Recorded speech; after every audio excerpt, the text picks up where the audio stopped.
దేవుని యొక్క పరిశుద్ధ నామానికి మహిమ కలుగునుగాక. మరి సమయాన తిరిగి ఈ మధ్యాహ్న కాల సమయాన ఆయన సన్నిధిలో మరి ఆయనని ఆరాధించుటకు, ఆయన మాటలు ఆలకించుటకు దేవుడు ఇస్తున్న యొక్క సమయాన్ని మనం అందరం కూడా సద్వినియోగం చేసుకుందాము. పాటలతో తిరిగి రెండవ సెక్షన్ మనం ఆరంభించుకుందాం. అందరూ కూడా వచ్చిన పాట మహిమ ఘనతకు అర్హుడవు నీవే మా దైవమా అని పాడి దేవాది దేవుని ఆరాధిద్దాం.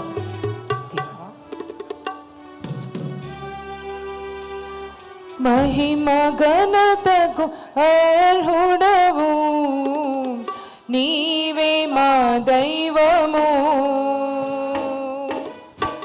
మహిమ ఘనతకు అర్హుడవు నీవే మా దైవము. సృష్టికర్త ముక్తిదాత, సృష్టికర్త ముక్తిదాత మస్తుతులకు పాత్రుడా. ఆరాధన నీకే నా యేసయ్యా, ఆరాధన నీకే, ఆరాధన నీకే నా యేసయ్యా, ఆరాధన నీకే. ఆరాధన స్తుతి ఆరాధన, ఆరాధన నీకే, ఆరాధన స్తుతి ఆరాధన, ఆరాధన నీకే, ఆరాధన నీకే నా యేసయ్యా, ఆరాధన నీకే, ఆరాధన నీకే నా యేసయ్యా, ఆరాధన నీకే. మన్నాను కురిపించినావు, బండ నుండి నీళ్ళిచ్చినావు. మన్నాను కురిపించినావు, బండ నుండి నీళ్ళిచ్చినావు.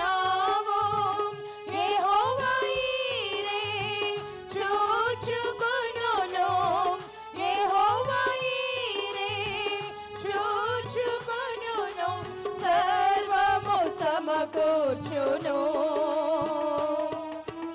ఆరాధన నీకే నా యేసయ్యా, ఆరాధన నీకే, ఆరాధన నీకే నా యేసయ్యా, ఆరాధన నీకే. వ్యాధులను తొలగించినావు, మృతులను మరి లేపినావు. వ్యాధులను తొలగించినావు, మృతులను మరి లేపినావు. యెహోవా రాఫా స్వస్థపరచు, యెహోవా రాఫా స్వస్థపరచును, నన్ను స్వస్థపరచును. ఆరాధన నీకే నా యేసయ్యా, ఆరాధన నీకే, ఆరాధన నీకే నా యేసయ్యా, ఆరాధన నీకే. ఆరాధన స్తుతి ఆరాధన, ఆరాధన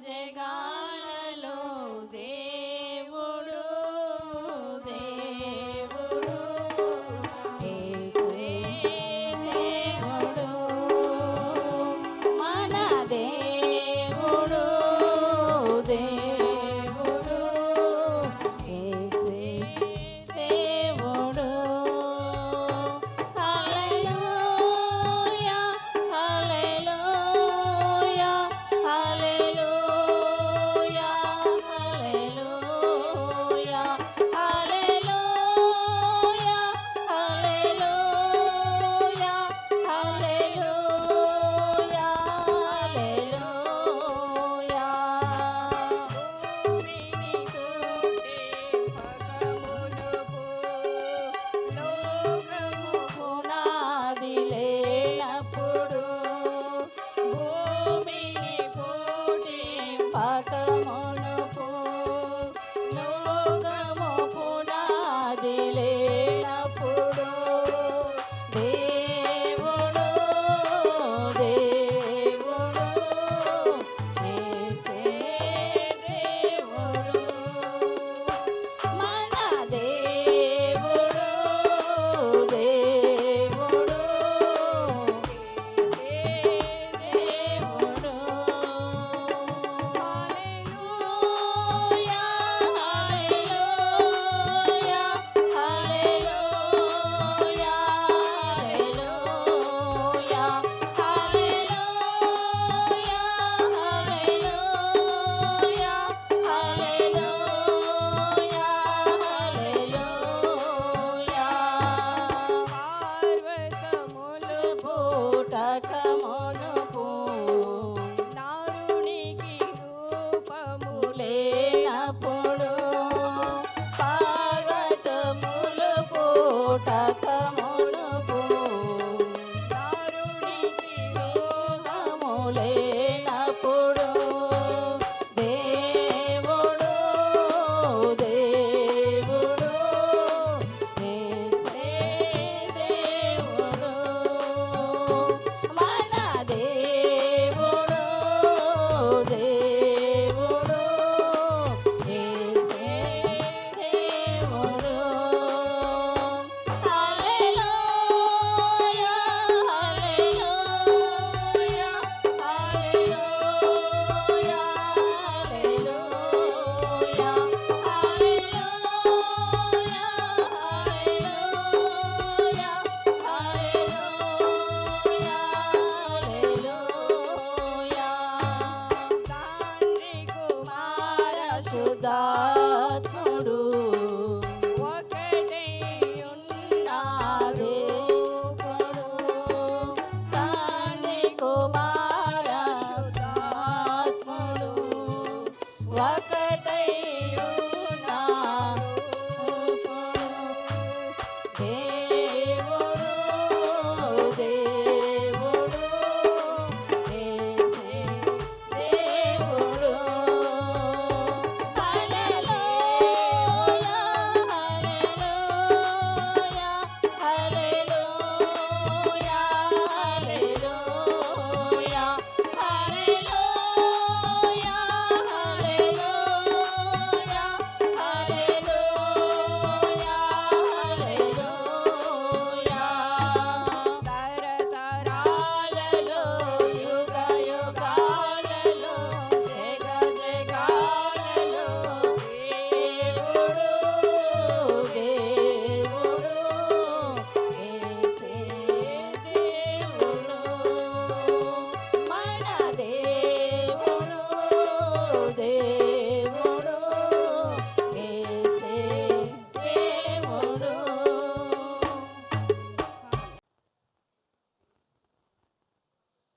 దేవా పరలోక దూత నిన్ను పారి కీర్తింప ఎంతో ఎంతో మహిమా నిన్ను భూమిలోని ప్రజలంతా కొనియాడి కీర్తింప ఎంతో ఎంతో మహిమా దేవా పరలోక దూత నిన్ను పాడి కీర్తింప ఎంతో ఎంతో మహిమా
దేవుని పరిశుద్ధ నామానికి వందనాలు. ప్రత్యేకించి పాస్టర్ గారు వాక్యానికి వెళ్ళక పూర్వము పరిమిణ డానియల్ గారు ఉన్నారు మన మధ్యలో. పాస్టర్ అమ్మ వచ్చి పాట పాడిన తర్వాత మరి మనం మోజెస్ బాబు గారికి డైరెక్ట్గా వాక్యాన్ని సందేశానికి ఇచ్చేద్దాం.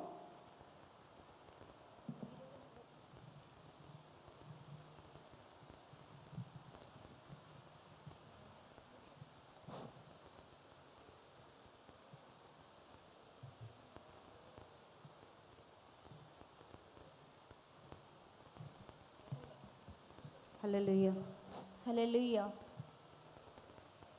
నేనెందుకని నీ సొత్తుగా మారితిని యేసయ్యా, నీ రక్తముచే కడుగబడినందున.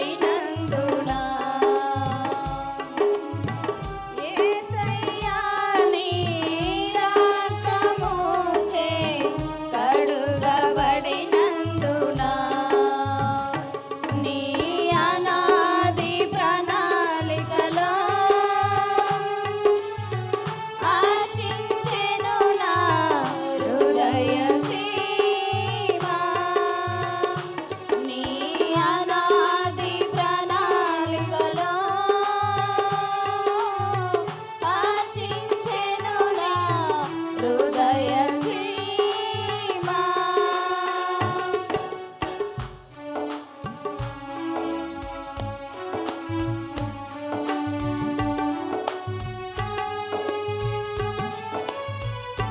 నీ పరిచర్యను తుదముట్టించుటేనా నియమమాయెనే.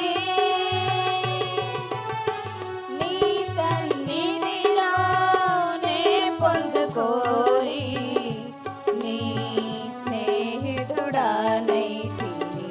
నీ పరిచర్యను తుదముట్టించుటేనా నియమమాయెనే. నీ సన్నిధిలోనే పొందుకోరి నీ స్నేహితుడనైతిని. ఆహా నా ధన్యత, ఓహో నా భాగ్యము, ఏమని వివరించును,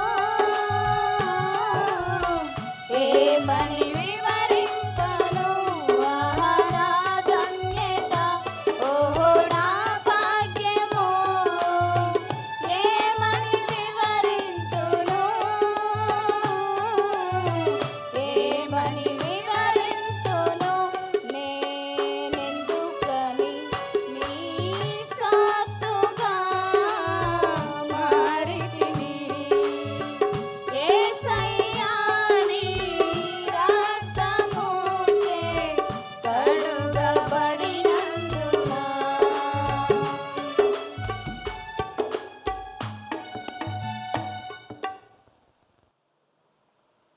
మొదటి సెక్షన్లో చక్కని వర్తమానం మనం విన్నాము. రెండవ సెక్షన్ కూడా మరి మనకి ఉంది కాబట్టి ఎంతో జాగ్రత్తగా రాసుకునే వాళ్ళు ఉంటే మీరు రికార్డ్ చేసుకోండి. ఈ సమయాన్ని మరి మోజెస్ బాబు గారికి ఇవ్వడం జరుగుతుంది. వారిని ప్రేమతో రెండవ సెక్షన్కి ఆహ్వానిస్తున్నాం.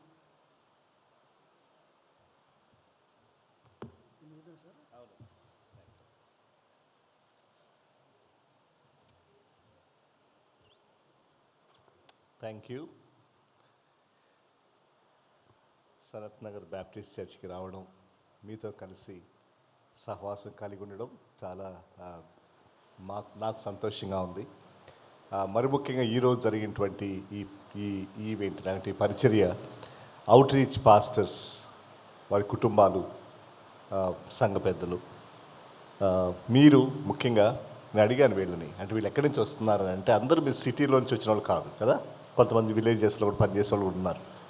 బడంగపేట నుంచి ఎవరో వచ్చారు. Yeah, so you are working in a rural setup, urban situation కాకుండా, అర్బన్ అంటే సిటీలో ఉండేవాళ్ళు. సో మీరు రూరల్ సెటప్లో పనిచేస్తున్నారు. కాకపోతే మీరు డిస్కరేజ్ అవ్వాల్సిన అవసరం లేదు. ఎప్పుడు కూడా అంటే మేము సిటీకి వెళ్తే బాగుండేది, సిటీలో ఉంటే బాగుంటుంది కదా, కంఫర్ట్స్ ఉంటాయి, ఇలాంటి ఇళ్ళు ఉంటాయి, అది వాస్తవమే. కాకపోతే దేవుడు మనకిచ్చిన పిలుపు, దేవుడు మనల్ని ఎక్కడ ఉండమంటే అక్కడ ఉండడం. యోనా గురించి మనం మాట్లాడుకున్నాం కదా. సో ఎక్కడ ఉన్నా కానమ్మా, మీరు ఐఏఎస్ ఆఫీసర్తో మాట్లాడినా, ఒక పనమ్మాయితో మాట్లాడినా రెండు ఒకటే. ఇద్దరికీ ఆత్మ వాల్యూ ఒకటే. అంటే ఐఏఎస్ ఆఫీసరు ఆత్మ రక్షిస్తే దేవుడు అబ్బా ఐఏఎస్, లేదంటే ఒక పని అమ్మాయితో మీరు మాట్లాడితే అయ్యే పని ఆమె అని అన్నాడు దేవుడు. అలా అన్నాడు. అంటే దేవుడు మనుషులు అలా చూడు. ఎందుకంటే ప్రతి వ్యక్తి, పని చేసుకునే వాళ్ళైనా, రిక్షా దొక్కే వాళ్ళైనా, ఇంట్లో గిన్నెలు కడుక్కునే పని మనుషులైనా, పెద్ద పెద్ద ఆఫీసర్లైనా, అందరూ దేవుని పోలికలో స్వరూపంలో చేయబడిన వారే. సో కాబట్టి ఆ పర్స్పెక్టివ్ మనకు ఉండాలి. మీరు ఒక మనిషిని చూసినప్పుడు, ఒక వ్యక్తిని చూసినప్పుడు, నేను ఇందాక పొద్దున్న చెప్పాను కదా, ఆ ఎయిర్ ఫ్లైట్లో ప్లేన్లో ఉన్నటువంటి వ్యక్తులు, ఒక వ్యక్తి, ఒక పర్సన్, ఒక భార్య, ఒక కూతురు, ఒక కొడుకు, ఒక అమ్మాయి, అంటే వాళ్ళకి కళలు ఉన్నాయి. Every person is important. అది మనం గుర్తుపెట్టుకోవాలి. ఎవ్రీ పర్సన్, ప్రతి ఒక్క వ్యక్తి, వాళ్ళు ఎవరైనా సరే, మోటోళ్ళైనా పర్వాలేదు, చదువు లేని వాళ్ళైనా పర్వాలేదు, మంచిగా ఎడ్యుకేటెడ్ అయ్యిండి, ఇంగ్లీష్ మాట్లాడి మంచిగా అందంగా కనపడేవాళ్ళు, వాళ్ళే అనుకోకండి. ఇది చాలా మన మైండ్స్లో, ముఖ్యంగా మనమండి సేవకులు, పాస్టర్లని ఇంకా ఎక్కువగా వర్క్ చేసుకోవాలి. నేను ఒక వ్యక్తిని చూస్తున్నప్పుడు ఆ వ్యక్తిని నేను చాలా గౌరవంగా చూడాలి, విత్ రెస్పెక్ట్ఫుల్ యాటిట్యూడ్ అనమాట. అది నేను పెంచుకోవాలి నా మనసులో. I need to develop that sort of attitude. ఆ దృక్పథాన్ని ఒక వ్యక్తి పట్ల నేను పెంచుకోవడం చాలా అవసరం. అది బైబిల్లో ఉన్న విషయాలే, నేనే కొత్తగా చెప్పట్లేదు, యాకోబు పట్టాడు కదా. సో అంటే ఒకళ్ళని ఒకలాగా, ఇంకొకలాగా చూడొద్దు. ముఖ్యంగా సంఘం, నేను అందుకే మార్నింగ్ కూడా ఒక మాట అన్నాను, సంఘం అనేది ఒక ఆత్మీయమైనటువంటి ఉద్యమం. It's a spiritual dynamics. అది బయట కంపెనీ లాగా, ఒక CEO లాగా. ఒక ఆయన మధ్య ఎవరు అన్నారు, పాస్టర్స్ గురించి మాట్లాడుతూ, పాస్టర్లు CEO లాగా బిహేవ్ చేస్తున్నారని అన్నాడు. CEO అంటే డైరెక్టర్లు, పెద్ద అధికారం కలిగి. అలా కాదు. మనం బేసిక్గా సేవకులు అని అంటే, సేవకులు అంటే దాని అర్థం ఏంటో ఏదో చాలా మనం అయ్యో నేను సేవకుడిని, అది కూడా కాదు. నేను చెప్పాక పొద్దున జీవము గల దేవుని సన్నిధిలో ఉన్నటువంటి సేవకులు మనం. సో వీఆర్ నాట్, మనం ఎవరికి తక్కువ కాదండి, ఎవరికి మనం ఏదో చాలా ఏమంటారు, ఆత్మ న్యూనతాభావం అంటారు దాన్ని. అంటే ఏదో నేను ఇట్లా అయిపోయానండి, నేను విలేజ్లో పాస్టర్ని అని అనుకోవద్దు దయచేసి. అది సహజమే, ఆ యాటిట్యూడ్ ఉంటుంది, కానీ అది కాదు. అలాగా మన మైండ్స్లో, మన ఆలోచనల్లో ఇలాంటి ఆలోచన విధానాన్ని కలిగి ఉండడం, ఇలాంటి డెవలప్ చేసుకోవడం చాలా అవసరం.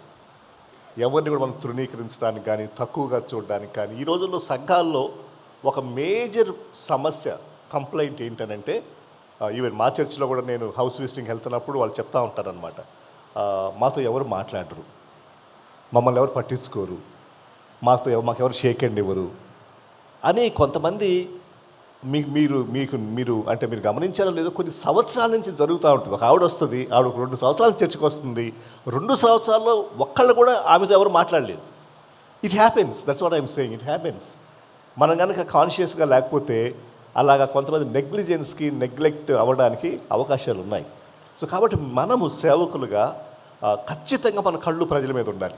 అరే ఈ అమ్మాయి కొత్తగా వచ్చినట్టుంది, అమ్మాయి ఎక్కడి నుంచి వచ్చావు, నీ పేరేంటి, మీరు ఏం చేస్తారు, జస్ట్ ఒక చిన్న పలకరింపు, ఒక మాట, దట్ హెల్ప్స్ ఎ లాట్. పాస్టల్ మినిస్ట్రీలో అమ్మా, నేను ఒక విషయం చెప్తున్నాను వినండి, మీరు పెద్ద ప్రసంగికులు కానవసరం లేదు. You don't need to be a great preacher. మీ సేవ అభివృద్ధి చెందాలంటే you must be a people's person. People's person అంటే మనుషులతో పనిచేయాలి, మనుషులతో మాట్లాడాలి, నవ్వాలి వాళ్ళని చూసి, నిజంగా జెన్యూన్గానే వాళ్ళ పట్ల ఇంట్రెస్ట్ కలిగి, ఏదో నటించడం కూడా కాదు. మళ్ళీ నటించడం అంటే ఏదో పైన మాట్లాడడం, అది కాదు. జెన్యూన్గా మనుషుల పట్ల ఆసక్తి కలిగి ఉండాలి. ఎందుకంటే దేవుడు మనల్ని అక్కడ పెట్టాడు. అగైన్ రెండవ విషయము, నీ సంఘం ఎంత పెద్దది అన్నది కూడా ఇంపార్టెంట్ కాదు. ఇప్పుడు ఈ సనాతన బ్యాప్టిస్ట్ చర్చ్ ఉందండి, బహుశా ఇక్కడ 100,000 మంది ఉంటారు ఇక్కడ, బహుశా అనుకుంటున్నాను. బహుశా మీ ఊర్లో మీరున్న సంఘంలో 20 మందే ఉండొచ్చు, లేదంటే 50 మందే ఉండొచ్చు, డజంట్ మ్యాటర్, పర్వాలేదు. Number is not important at all. ఎప్పుడు కూడా నంబర్ గురించి మీరు వరీ అవ్వకండి. నేను చెప్పాను కదా, నేను వడనీటిలో ఉన్నప్పుడు బేసిక్గా మా కాంగ్రిగేషన్ ఎవరో చెప్పమంటారా, కుష్ఠరోగులు, లెప్రసీ పేషెంట్స్. ఈ సంగీత్ థియేటర్ దగ్గర అక్కడ అడుక్కొని ఉంటారు. మీరు చూసారా ఇప్పుడు లెప్రసీ పేషెంట్స్ని చూసారా? కుష్ఠవ్యాధి, వాళ్ళు నా కాంగ్రిగేషన్. నేను వాళ్ళతో షేక్ హ్యాండ్ ఇచ్చేవాడిని, వాళ్ళని హగ్ చేసుకునేవాడిని. నా కొడుకు వాళ్ళ చేతుల్లో పెరిగాడు. కుష్ఠరోగులు వాడిని పెంచారు, ఎత్తుకున్నారు వాళ్ళు. My son, leprosy people, but I love them so much. I love them. You understand? మీకు అర్థమవుతుందా? ఇప్పుడు నేను పెద్ద సంఘం, అంటే సంఘం నంబర్స్, అప్పుడు సంఘం పెద్దది, 500 మంది ఉండేవాళ్ళు మా సంఘంలో. నేను ఇప్పుడు 100 మంది ఉన్న సంఘంలో ఉన్నాను. ఇప్పుడు నంబర్ తగ్గింది. బట్ వీళ్ళంతా కొంచెం హైఫై పీపుల్. హైటెక్ సిటీలో ఉన్నాను నేను. రాడిసన్ హోటల్ అని 5 స్టార్ హోటల్లో మా చర్చి మీట్ అవుతుంది. అక్కడంతా కొంచెం లిటిల్, అంత పెద్ద విమలారెడ్డి గారు మా చర్చికి వస్తారు. వైఎస్ రాజశేఖర రెడ్డి చెల్లెలు, జగన్ వాళ్ళ మేనత్త. She is my church member. నేను ప్రసంగం చేస్తే ఆవిడ ముందు కూర్చొని వింటుంది ఆవిడ. నా కాంగ్రిగేషన్ మారింది. Doesn't matter.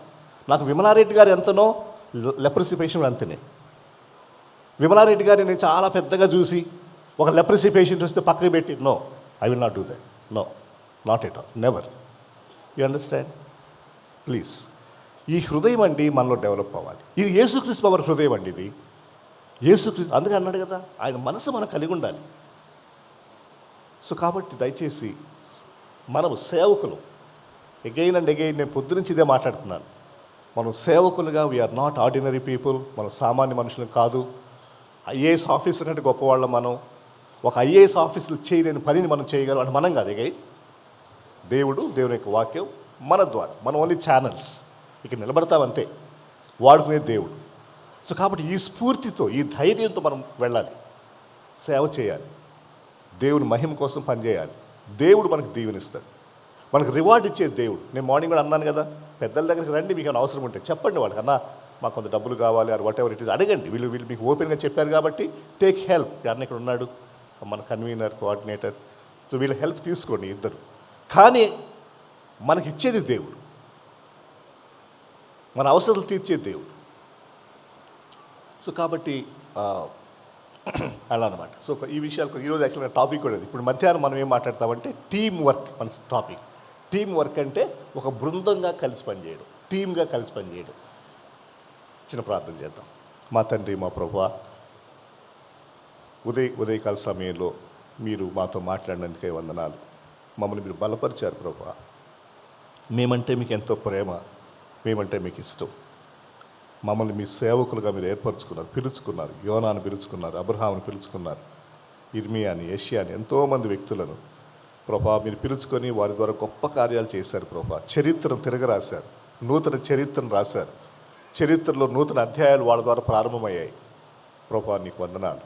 ఈ రోజున ఇక్కడ భారతదేశంలో, ఆంధ్ర, తెలంగాణలో ప్రభా మమ్మల్ని మీరు ఉంచినందుకై వందనాలు.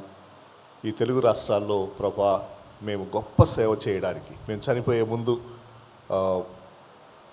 మీ కొరకు మేము నూతన చరిత్రను రాసేటువంటి వాళ్ళగా ఉండడానికి సహాయం చేయండి. మా గొప్ప తండ్రి, మా ప్రభా నీకు స్తోత్రాలు, వందనాలు. నీ కృపగల హస్తాలకు మమ్మల్ని అప్పగించుకుంటూ ఈ 2వ సెషన్లో కూడా మీ యొక్క సహాయం దయచేయమని వేడుకుంటూ యేసయ్య పరిశుద్ధ నామం పేరిట ప్రార్థించి వేడుకుంటున్నా మా తండ్రి, ఆమెన్. టీమ్ వర్క్ తెలుగు పదం ఏం చెప్పచ్చు? టీమ్ వర్క్కి నానా బృంద పరిచర్య. ఇంకేమైనా చెప్పండి, ఇంకేమైనా మంచి పదం చెప్పండి. బృంద సామూహిక పరిచర్య. Okay, any other term anybody wants to say అన్నా? టీమ్ వర్క్, కలిసి పనిచేయడం. Okay, right. ఒక వాక్యం చదువుదామండి. రోమాపత్రిక 12వ అధ్యాయం ఉదయం 1 నుంచి 2 వచనాలు చదివాము. ఇప్పుడు 3 నుంచి 8వ వచనం చదువుదాం. రోమాపత్రిక 12వ అధ్యాయం 3వ వచనం నుండి. తన్ను తాను ఎంచుకొనదగిన దానికంటే ఎక్కువగా ఎంచుకొనక దేవుడు ఒక్కొక్కరికి విభజించి ఇచ్చిన విశ్వాస పరిమాణ ప్రకారము తాను స్వస్థ బుద్ధి గల వాడగుటకై తగిన రీతిగా నన్ను ఎంచుకొనవలనని నాకు అనుగ్రహింపబడిన కృపను బట్టి మీలోనున్న ప్రతి వానితోనూ చెప్పుచున్నాను. ఒక్క శరీరములో మనకు అనేక అవయములు ఉండినను ఈ అవయములన్నిటికీ ఒక్కటే పని ఎలాగ ఉండదో అలాగే అనేకులమైన మనము క్రీస్తులో ఒక్క శరీరముగా ఉండి ఒకరికొకరము ప్రత్యేకముగా అవయములై ఉన్నాము. మనకు అనుగ్రహింపబడిన కృప చొప్పున వేర్వేరు కృపావరము కలిగిన వారమై ఉన్నాము. గనుక ప్రవచన వరమైతే విశ్వాస పరిమాణము చొప్పున ప్రవచింతము, పరిచర్య అయితే పరిచర్యలోను, బోధించువాడైతే బోధించుట్లోను, హెచ్చరించువాడైతే హెచ్చరించుటలోను పని కలిగి ఉందము. పంచిపెట్టువాడు శుద్ధ మనసుతోనూ, పై విచారణ చేయువాడు జాగ్రత్తతోనూ, కరుణించువాడు సంతోషంతోనూ పని జరిగింపవలెను. చాలా చక్కని వాక్య భాగం అండి. నేను ఈ వాక్య భాగాన్ని మనం ధ్యానం చేయబోతే ఒక ప్రశ్న అడుగుతాను. ఈ టీం అనేది బైబిల్లో మనకు ఎక్కడ కనిపిస్తుంది? బృందము, టీం. మన బైబిల్ క్రిస్టియన్ థియాలజీలో బిగినింగ్ చెప్పండి. ఆరిజిన్ ఆఫ్ టీమ్ చెప్పండి అన్న. నోవహు. ఓకే అన్న. బాబెలు గోపురం కట్టడం. వెరీ గుడ్ అన్న. అదేనా? సేమా? ఓకే ఫైన్ అమ్మా. జెనిసిస్ 1:1. అదే అయ్యగారు అనిపించుకున్నారు. నెహెమ్యా. జెనిసిస్ 1:1 ఏంటి సార్? ఏమండి? 126. Genesis 1:26. Yeah, very good. Yeah correct. మీరు అందరూ చెప్పింది కరెక్టే. కాబట్టి ఇది బిగినింగ్. ఏంటది? మన దేవుడు. మన దేవుడు ఎవరండి? తండ్రి అయిన దేవుడు, కుమారుడైన దేవుడు, పరిశుద్ధాత్మ దేవుడు. ఒక్కడే, మళ్ళా ఒక్కళ్ళే దేవుడు, ఒక్కడే. ఆ దేవుడు ఎలా ఉన్నాడు? ముగ్గురిలా 3 పర్సనాలిటీస్ అంటాం. 1 గాడ్ హెడ్, ఒక దైవత్వంలో 3 వ్యక్తిత్వాలు ఉన్నాయి. ఇదండి టీం వర్క్కి beginning. Origin of team, theological background for team begins with triune God. బాగుంది కదా? అక్కడ ప్రారంభమైంది. అంటే నేను అనుకుంటున్నాను, అరే బాబు మీరు సంఘాల్లో టీమ్గా పనిచేయాలి అని చెప్పడానికి దేవుడు ఏం చేశాడంటే, మేమే టీం రా నాయన అని చెప్పాడు ఆయన. మేమే టీము. Right now. అయితే ఇంకో మాట, వీళ్ళు 3 ఒకటే పని చేస్తారా, వేరు వేరు పనులు చేస్తారా? వీళ్ళు తండ్రి అయిన దేవుడు, కుమారుడైన దేవుడు, పరిశుద్ధాత్మ దేవుడు వేరు వేరు పనులు చేస్తారు. ఏం చేస్తారు చెప్పండి? తండ్రి అయిన దేవుని పని ఏంటి? బేసిక్గా సృష్టించరు. వెరీ గుడ్ అన్న, థ్యాంక్ యూ అన్న.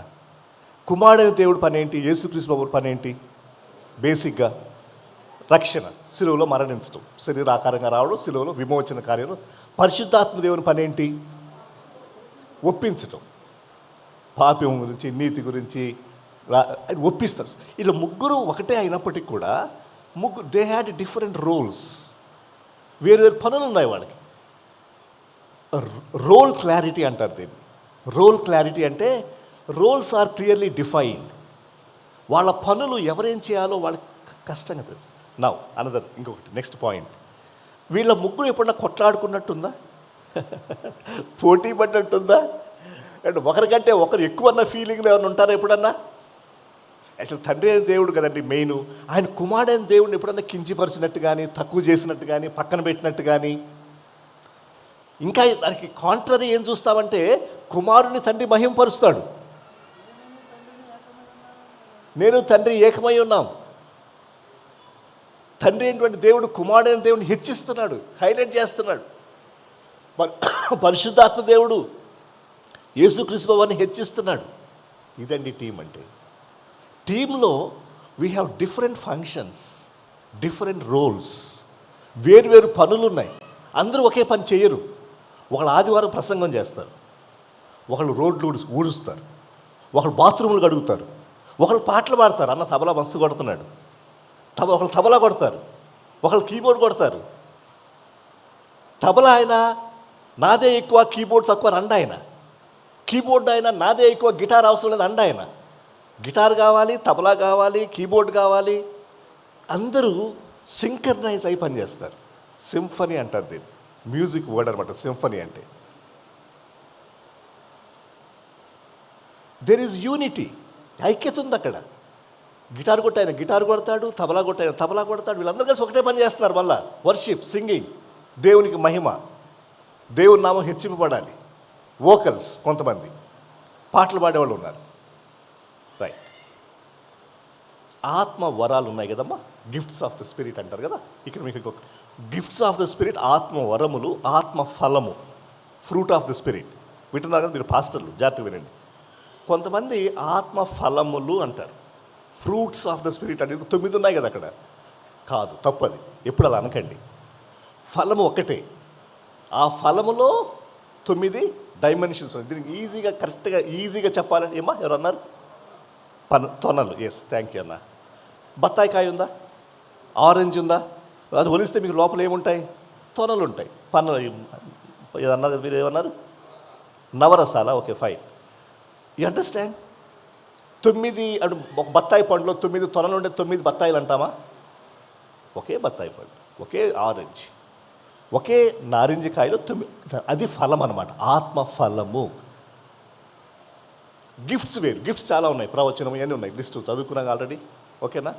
ఎందుకు ఆత్మ ఫలము ఒక్కటే 9 డైమెన్షన్ చెప్పాడు తెలుసండి మీకు? వై? వై? ఎందుకు ఆత్మ ఫలములు అని లేదు అక్కడ? గిఫ్ట్స్ ఆఫ్ ద స్పిరిట్లో ఏముందో చెప్పమంటారా? గిఫ్ట్స్ అందరికీ అన్నీ ఉండవు. ప్రసంగం చేసేవాళ్ళు గిటార్ కొట్టడం రాదు, ఆయనకి. గిటార్ కొట్టేవాడికి తబలా కొట్టడం రాదు. అన్న నాది తబలా కొట్టే వరం అన్న అంటాడు, ఈయనేమో గిటార్ కొట్టే వరం అన్న అంటాడు, ఆమెమో వోకల్స్ అన్న అంటుంది, నేను పాటలు పాడగలను అన్న అంటుంది. పర్వాలేదు, ఇట్ ఇస్ యాక్సెప్టబుల్. నువ్వు గిటార్ ఒక్కటే కొడితే పర్వాలేదు, నువ్వు పాటలు ఒక్కటే పాడితే పర్వాలేదు. ఫలములు అలా ఉండడానికి వీల్లేదు. అది point. That's the theological reason. ఫలములో అన్న నేను ప్రేమ ఉంది నా లోపల, సంతోషం లేదంటే కుదరదు, యూఆర్ డిస్క్వాలిఫైడ్. మీకు అర్థమైందా? ఆత్మ ఫలం అంటూ 9 అందరికీ ఉండాలి. నేను ప్రేమలో వర్ధిల్లాలి, సంతోషంలో వర్ధిల్లాలి, సమాధానంలో వర్ధిల్లాలి, సాత్వికలో వర్ధిల్లాలి, ఆశానిగ్రహంలో, అన్నిటిలో నేను గురువు అవ్వాలి. అప్పుడే నేను ఆత్మీయంగా ఉంటాను. లేకుంటే ఆత్మీయంలో ఇంకా కొంచెం ఏదో దిగజారిపోయి ఉన్నాను, ఏదో కొంచెం ఇంకా వెనకబడి ఉన్నాను. అర్థమవుతుందా మీకు? You understand? అందుకు ఆత్మ ఫలము అన్నాడు ఒక్కటే, అందులో 9 ఉన్నాయి. వరాలు వచ్చేసరికి డిఫరెంట్, వరములు ప్లూరల్, ఆత్మ ఫలములు ప్లూరల్ కదా నాన్న. మీరు ఎప్పుడు కూడా దయచేసి వినండి. ఇక్కడి నుంచి ఒకటి ఆల్రెడీ ఎప్పుడు మిస్టేక్ చేస్తే పర్వాలేదు, మీరు యు ఆర్ ఫర్ గివెన్, మిమ్మల్ని క్షమించేస్తున్నాను. ఈసారి అంటే మాత్రం నేను క్షమించను, మీకు పనిష్మెంట్ ఇస్తా పాస్టర్లకి. వింటున్నారా? అర్థమైందా మీకు? ఎప్పుడు కూడా ఆత్మ ఫలములు అనకండి, ఆత్మ ఫలము తెలియక అంటారు, పర్వాలేదు, ఇట్స్ ఓకే. నాలెడ్జ్ లేక, జ్ఞానం లేక, ఇందాక అన్న అయ్యగారు చెప్పారు కదా, ట్రైనింగ్ గురించి చెప్పారు. అంటే అమ్మ మీరు బైబుల్ కాలేజీకి మాకులాగా, నేను బైబుల్ కాలేజీకి వెళ్ళి 4 సంవత్సరాలు చదువుకున్నాను. 96 మాకు 95లో పెళ్ళయింది. 96 to 2000 మా హనీమూన్ అంతా బైబుల్ కాలేజ్ అయింది, 4 సంవత్సరాలు. యూబిఏ మంచి మంచి స్థలం అండి, యూనియన్ బిబ్లికల్ సెమినరీ అని కొండ మీద ఉంటుంది, మస్తు ఉంటుంది, చాలా బాగుంటుంది, వి ఎంజాయ్డ్. అప్పుడు ఒక పిల్లలు కూడా పుట్టలేదు, మేము బయటకు వచ్చాక మా కొడుకు పుట్టాడు. ఎనివే, అందరికీ అవకాశము ఉండదు. It's expensive also. బైబిల్ కాలేజీకి వెళ్ళి చదవడం ఎక్స్పెన్సివ్ చాలా. మీరు ఇంజనీరింగ్ 2 చేయొచ్చు బైబిల్ కాలేజ్ చదివే డబ్బులతో, చాలా ఖరీదు, డబ్బులు ఫీజులు కట్టాలి, ఈజీ కాదు బైబిల్ కాలేజ్ చదవడం, కష్టపడాలి, చదవాలి. రైట్, అయ్యగారు కూడా చదివారు బైబిల్ కాలేజ్. రైట్, మీకు బైబిల్ కాలేజీకి వెళ్ళే అవకాశం లేదు, పర్వాలేదు. కానీ అయ్యగారు చాలా చక్కగా చెప్పారు, డానియల్ సాల్మన్ అయ్యగారు, పుస్తకాలు తీసుకొని రా. నేను వచ్చేటప్పుడు ఒక పుస్తకం తెచ్చాను నాతో పాటు, మీరు చదవాలి. తెలుగు చదవండి, ఇంగ్లీష్ వస్తే ఇంగ్లీష్ చదవండి, తెలుగు వస్తే తెలుగు చదవండి. తెలుగులో కూడా మంచి పుస్తకాలు ఉన్నాయి ఈ దినాల్లో. You have to read. Reading యొక్క ఎఫెక్ట్ అండి, చదివేవాళ్ళు మళ్ళీ నేను ప్రసంగం పాస్టర్ గురించి మాట్లాడతా. చదివేటువంటి పాస్టర్ చేసే ప్రసంగానికి చదవని పాస్టర్ చేసే ప్రసంగానికి తేడా ఉంటుంది. చదివే పాస్టర్ అప్డేటెడ్ ఇన్ఫర్మేషన్ ఇస్తాడు, చదవని పాస్టర్ చిన్నప్పుడు కథలు చెప్తుంటాడు. ఎప్పుడు జక్కయ్య కథ, తప్పిపోయిన కూడా కథ, ఈ 2 కథలే. ఇది ఆయన చదవడు కదా. చదవాలి. మీరు బైబిల్ కాలేజీకి వెళ్ళకపోయినా పర్వాలేదు, ఈ వయసులో కొంతమందికి వెళ్ళే అవకాశం ఉండదు, పర్వాలేదు. But don't forget to read. First Bible చదవండి, తర్వాత పుస్తకాలు చదవండి. ఇంకా కరెక్ట్గా చెప్పాలంటే, మీరు మీ బడ్జెట్ డబ్బులు ఖర్చు పెడతారు కదా, బట్టలకి బంగారాలకి పెట్టకండి, పుస్తకాల మీద పెట్టండి. అది పెట్టడమే కాదు, చదవండి కూడా. పుస్తకాలు కొనుక్కోండి, పుస్తకాలు చదవండి, చాలా అంటే మంచి పుస్తకాలు. అది కూడా ఏదంటే చదవద్దు. ఎనివే నౌ ఇక్కడ మనం చదువుకుంటున్న రోమాపత్రికలో 12వ అధ్యాయంలో శరీరము అని చెప్పాడు. శరీరంలో ఏమున్నాయట? అవయవాలు ఉన్నాయి. కన్ను, ముక్కు, నోరు, చెవి, కాలు, చేతులు అన్నీ ఉన్నాయి. అవి బయట కనిపించేటువంటివి, లోపల కనిపించడం చాలా ఉన్నాయి. లివరు, కిడ్నీలు, heart, veins, nervous system, veins, బోలెడ్ సిస్టమ్స్ ఉన్నాయి లోపల, మనకు కనపడవు, మనకు తెలియదు. అవన్నీ డాక్టర్లకు, ఎంబీబీఎస్ డాక్టర్లకు తెలుసు. అవన్నీ పనిచేస్తున్నాయి. అవన్నీ నిరాటంకంగా ఆగకుండా పనిచేస్తున్నాయి, 24/7 పనిచేస్తున్నాయి. అవి పనిచేస్తేనే శరీరం కదులుతుంది. కొన్ని విషయాలు నాకు తెలియవు కూడా, ఏం జరుగుతుందో, ఐ డోంట్ అండర్స్టాండ్, కానీ అవి పనిచేస్తున్నాయి. సో కాబట్టి సంఘంలో కూడా టీం అన్నప్పుడు, బృందము కలిసి పనిచేస్తున్నప్పుడు కొంతమంది బయటికి కనపడేలా పనిచేస్తారు, కొంతమంది కనపడకుండా పనిచేస్తారు. కిడ్నీ పనిచేస్తుంది, కిడ్నీ పని చేయకపోతే డయాలసిస్ చేసుకున్న వాళ్ళ సంగతి చూడండి మీరు. డయాలసిస్ అండి కనీసం 4-5 అవర్స్ ఉంటుంది ఒక సిట్టింగ్, ఓకేనా? చాలా పెయిన్ఫుల్, చాలా ఖర్చు. ఆ మధ్య ఎవరు అన్నారు, మన బాడీ అట రోజుకి 36 డయాలసిస్లు చేస్తుందట. నాకు కనపడుతుంది అది, నేను డబ్బులు కడుతున్నాను దానికి అంటే నా బాడీ అంత పనిచేస్తుంది. కొంతమంది కనపడకుండా అంత విలువైన పని చేసేవాళ్ళు ఉన్నారు టీంలో, మన టీంలో. కొంతమంది కనపడేలా పని చేసేవాళ్ళు ఉన్నారు. పర్వాలేదు, నీవు ఎలా ఉన్నావు అనేది నువ్వు ఆలోచించుకో. కొంచెం ఒకే పాస్ట్రమ్మల గురించి చెప్దాం కొద్దిసేపు. పాస్ట్రమ్మలు వాళ్ళ పని బయటికి కనపడదు. అయ్యగారు చక్కగా సూటుకు బూటేసుకుని మంచి ప్రసంగం చేస్తాడు. అమ్మగారు వెనకాల ఎంత పని చేస్తున్నారో ఎవరికి తెలియదు. ఆవిడ పొద్దున్నే లేస్తుంది, గిన్నెలు కడుగుతుంది, వంటలు వండుతుంది, పిల్లల్ని స్కూల్కి పంపిస్తుంది, ఇంట్లో పనులన్నీ చూసుకుంటుంది. అయ్యగారు సడన్గా ఒక 10 మంది గెస్టులను తెస్తాడు, వాళ్ళకి ఛాయ్ పెట్టాలా, పాలునే లేవు అయ్యగారికి తెలియదు. ఆమె కంగారు పడుతుంటుంది లోపల, ఏదో ఏదో చేస్తూ ఉంటుంది ఆవిడ లోపల. టీ మాత్రం బయటకు వస్తుంది, ఎట్లా వస్తుందో మనకు తెలియదు. అది అమ్మగారు చేసే పని. మీకు అర్థమవుతుందా? పాస్టర్ గారు ప్రసంగం చేసినందుకు ఎంత ఘనత, మెప్పు, రివార్డ్ వస్తుందో, అమ్మగారులు కనపడకుండా చేసేటువంటి కిడ్నీ లాగా, హార్ట్ లాగా, వెయిన్స్ లాగా, నర్వస్ సిస్టమ్ లాగా మీరు చేసే పనులు చాలా ఇంపార్టెంట్. మీరు ఇప్పుడు డిస్కరేజ్ అవ్వకండి. అయ్యో నన్ను ఎవరు గుర్తించట్లేదే, అయ్యగారికి ఇచ్చినంత మెప్పు నాకు రావట్లేదే, అందరూ అయ్యగారినే మెచ్చుకుంటున్నారు, నాకు ఎవరు కనీసం థ్యాంక్స్ కూడా చెప్పట్లేదు అనుకోకండి, బాధపడదు. ఎందుకంటే రివార్డ్ అనేది దేవుని దగ్గర ఉంది. దేవుడికి తెలుసు ఎవరెంత చేస్తున్నారో. ఫైనల్ రివార్డ్ అక్కడ ఉందమ్మా. Please, final reward is from the lord, not from people, not from the committee, not from the leadership. Committee వాళ్ళు కొన్నిసార్లు మెచ్చుకుంటారు, ఉద్దేశపూర్వకంగా వాళ్ళు ఎవరు పక్కన పెట్టరు. కానీ కొన్నిసార్లు ఓట్ ఆఫ్ థ్యాంక్స్లో పేర్లు మర్చిపోతాం. మాకు ఓట్ ఆఫ్ థ్యాంక్స్ అంటే చాలా పెద్ద కష్టమైన పని మా పని. ఇది ఎవరన్నా ఒకరు పేరు మర్చిపోలేదు అనుకో, అయిపోయింది మన పని, అయిపోయింది, కథం. AK-47 gun పెట్టుంటారు. ఇక అన్నాను నా పాస్టర్ గారు నా పేరు చెప్పలేదు అంటాడు ఆయన. అరే మేము ఇంటెన్షన్గా చేయలేదు భయ్, పొరపాటు ఏది అయ్యింది, అట్లా మర్చిపోయావు. రాసుకున్నాను కానీ అయినా నేను తెలుసు రాసుకుని చూసుకుని టేబుల్ పొద్దున పాయింట్ రాసుకున్నా, చెప్పలే, మర్చిపోయినా. That happens. నువ్వు దాని గురించి కంప్లైంట్ చేయాల్సిన అవసరం లేదు. It's okay. ఈయన నీకు మెచ్చుకోనంత మాత్రాన, ఈయన నీకు రివార్డ్ అయినంత మాత్రం పరలోకంలో దేవుడు ఉన్నాడు కదా. నువ్వు దేవుని కోసం కదా పనిచేసింది. దేవుడు నీకు మెప్పిస్తాడు కదా, నిన్ను తక్కువ చేస్తాడా అని చెప్పండి. ఈ లోకంలోని అధికారులు చేస్తే తక్కువ చేస్తారు కానీ దేవుడు చేస్తాడా?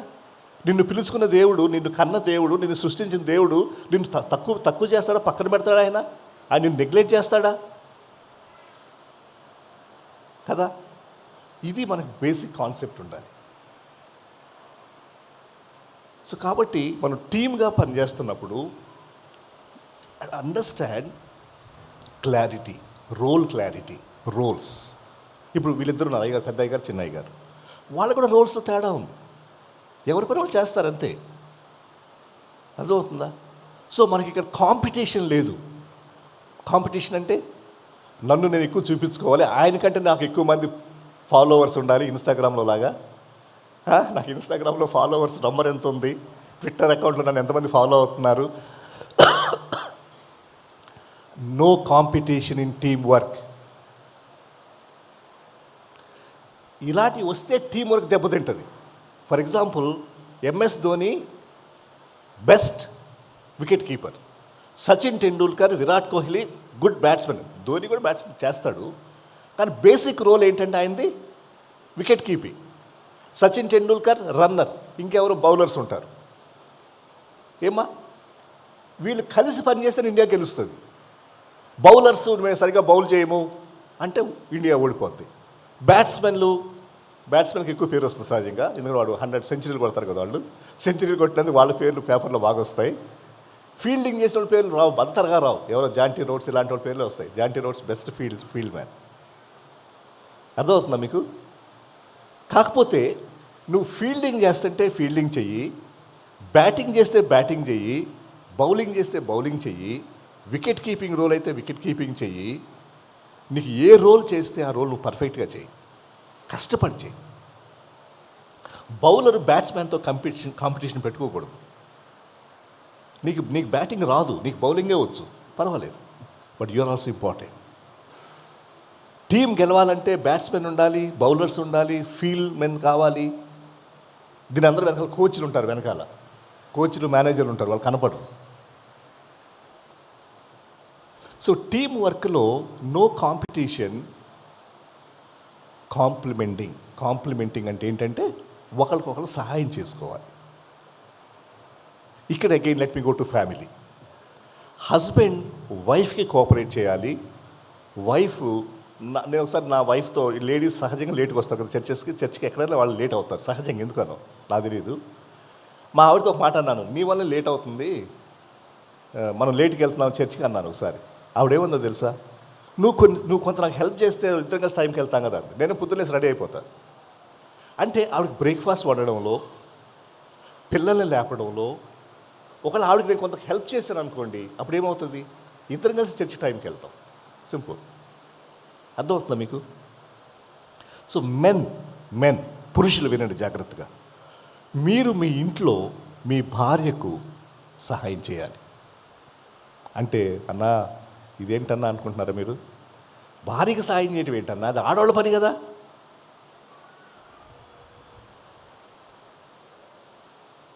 కాదు, ఆడవాళ్ళ పని కాదు, మన కుటుంబ పని. కొడుకు నాకు కొడుక, ఆవిడ కూడా కొడుక, మా ఇద్దరికి. ఇల్లు ఎవరిది, ఆవిడదా నాదా? మా ఇద్దరిది. తినేది ఆవిడ కూడా తింటుందా? ఆవిడ వండేది ఆవిడే అంటది, మా ఆవిడ నేను ఒక్కడే తింటారా, వండేదంతా అంటది ఆవిడ, మా ఆవిడ. కాదు, ఆవిడ వండుతుంది కానీ తినేదంతా మనమే, కుటుంబం అంతా. సో కాబట్టి మన ఫ్యామిలీ గెలవాలి. హస్బెండ్ వైఫ్ రిలేషన్షిప్లో అండి కొట్లాడుకుంటాం కదా మనం బాగా. కొట్లాడుకునేటప్పుడు వీళ్ళిద్దరు ఏమనుకుంటారంటే, భార్య అనుకుంటుందంటే నా భర్తను ఓడించాలా, నోరు మూపించాలి ఆయన అనుకుంటుందంట. భర్త అనుకుంటారంటే నా వైఫ్ని నోరు మూపించాలి, ఆవిడ సంగతి చూడాలనుకుంటారట. ఆ ప్రాసెస్లో ఏం జరుగుతుందో చెప్పమంటారా? ఇద్దరు ఓడిపోతారు, ఎవరు గెలవరు. నా భార్య ఆమె గెలవాలి, నా నోరు మూపించాలని ఆర్గ్యుమెంట్కి దిగితే, నేను ఆవిడ నోరు మూపించాలని నేను మగవాడిని కదా, ఆ అహంకారం చూపించాలని నేను దిగితే యాక్చువల్లీ ఇద్దరు ఓడిపోతున్నాం గేమ్లో. ఫ్యామిలీలో హస్బెండ్ వైఫ్లో ఏ ఒక్కరు గెలవరు. గెలిస్తే ఇద్దరు గెలుస్తారు, ఇద్దరు లేకుంటే ఇద్దరు ఓడిపోతారు. గుర్తుపెట్టుకునే విషయం టీం వర్క్. సో నేను నా నోట్స్లో ఏం రాసుకున్నానంటే, నేను ఫస్ట్ దేవుడు ట్రినిటీ టీంకి, రెండోది హస్బెండ్ అండ్ వైఫ్ రాసుకున్నాను నేను, ఫ్యామిలీ. ఇది ఫస్ట్ టీం. ఇక్కడ టీం తర్వాత మిగిలిన చర్చి కమిటీలు అవన్నీ కూడా. That's it, simple. ఎందుకంటే హస్బెండ్ అండ్ వైఫ్గా ఒక టీమ్గా పనిచేయడము మనం నేర్చుకోకపోతే, ఆ టీం వర్క్ కుటుంబంలో చూపలేకపోతే చర్చిలో మీరు చూపలేరు.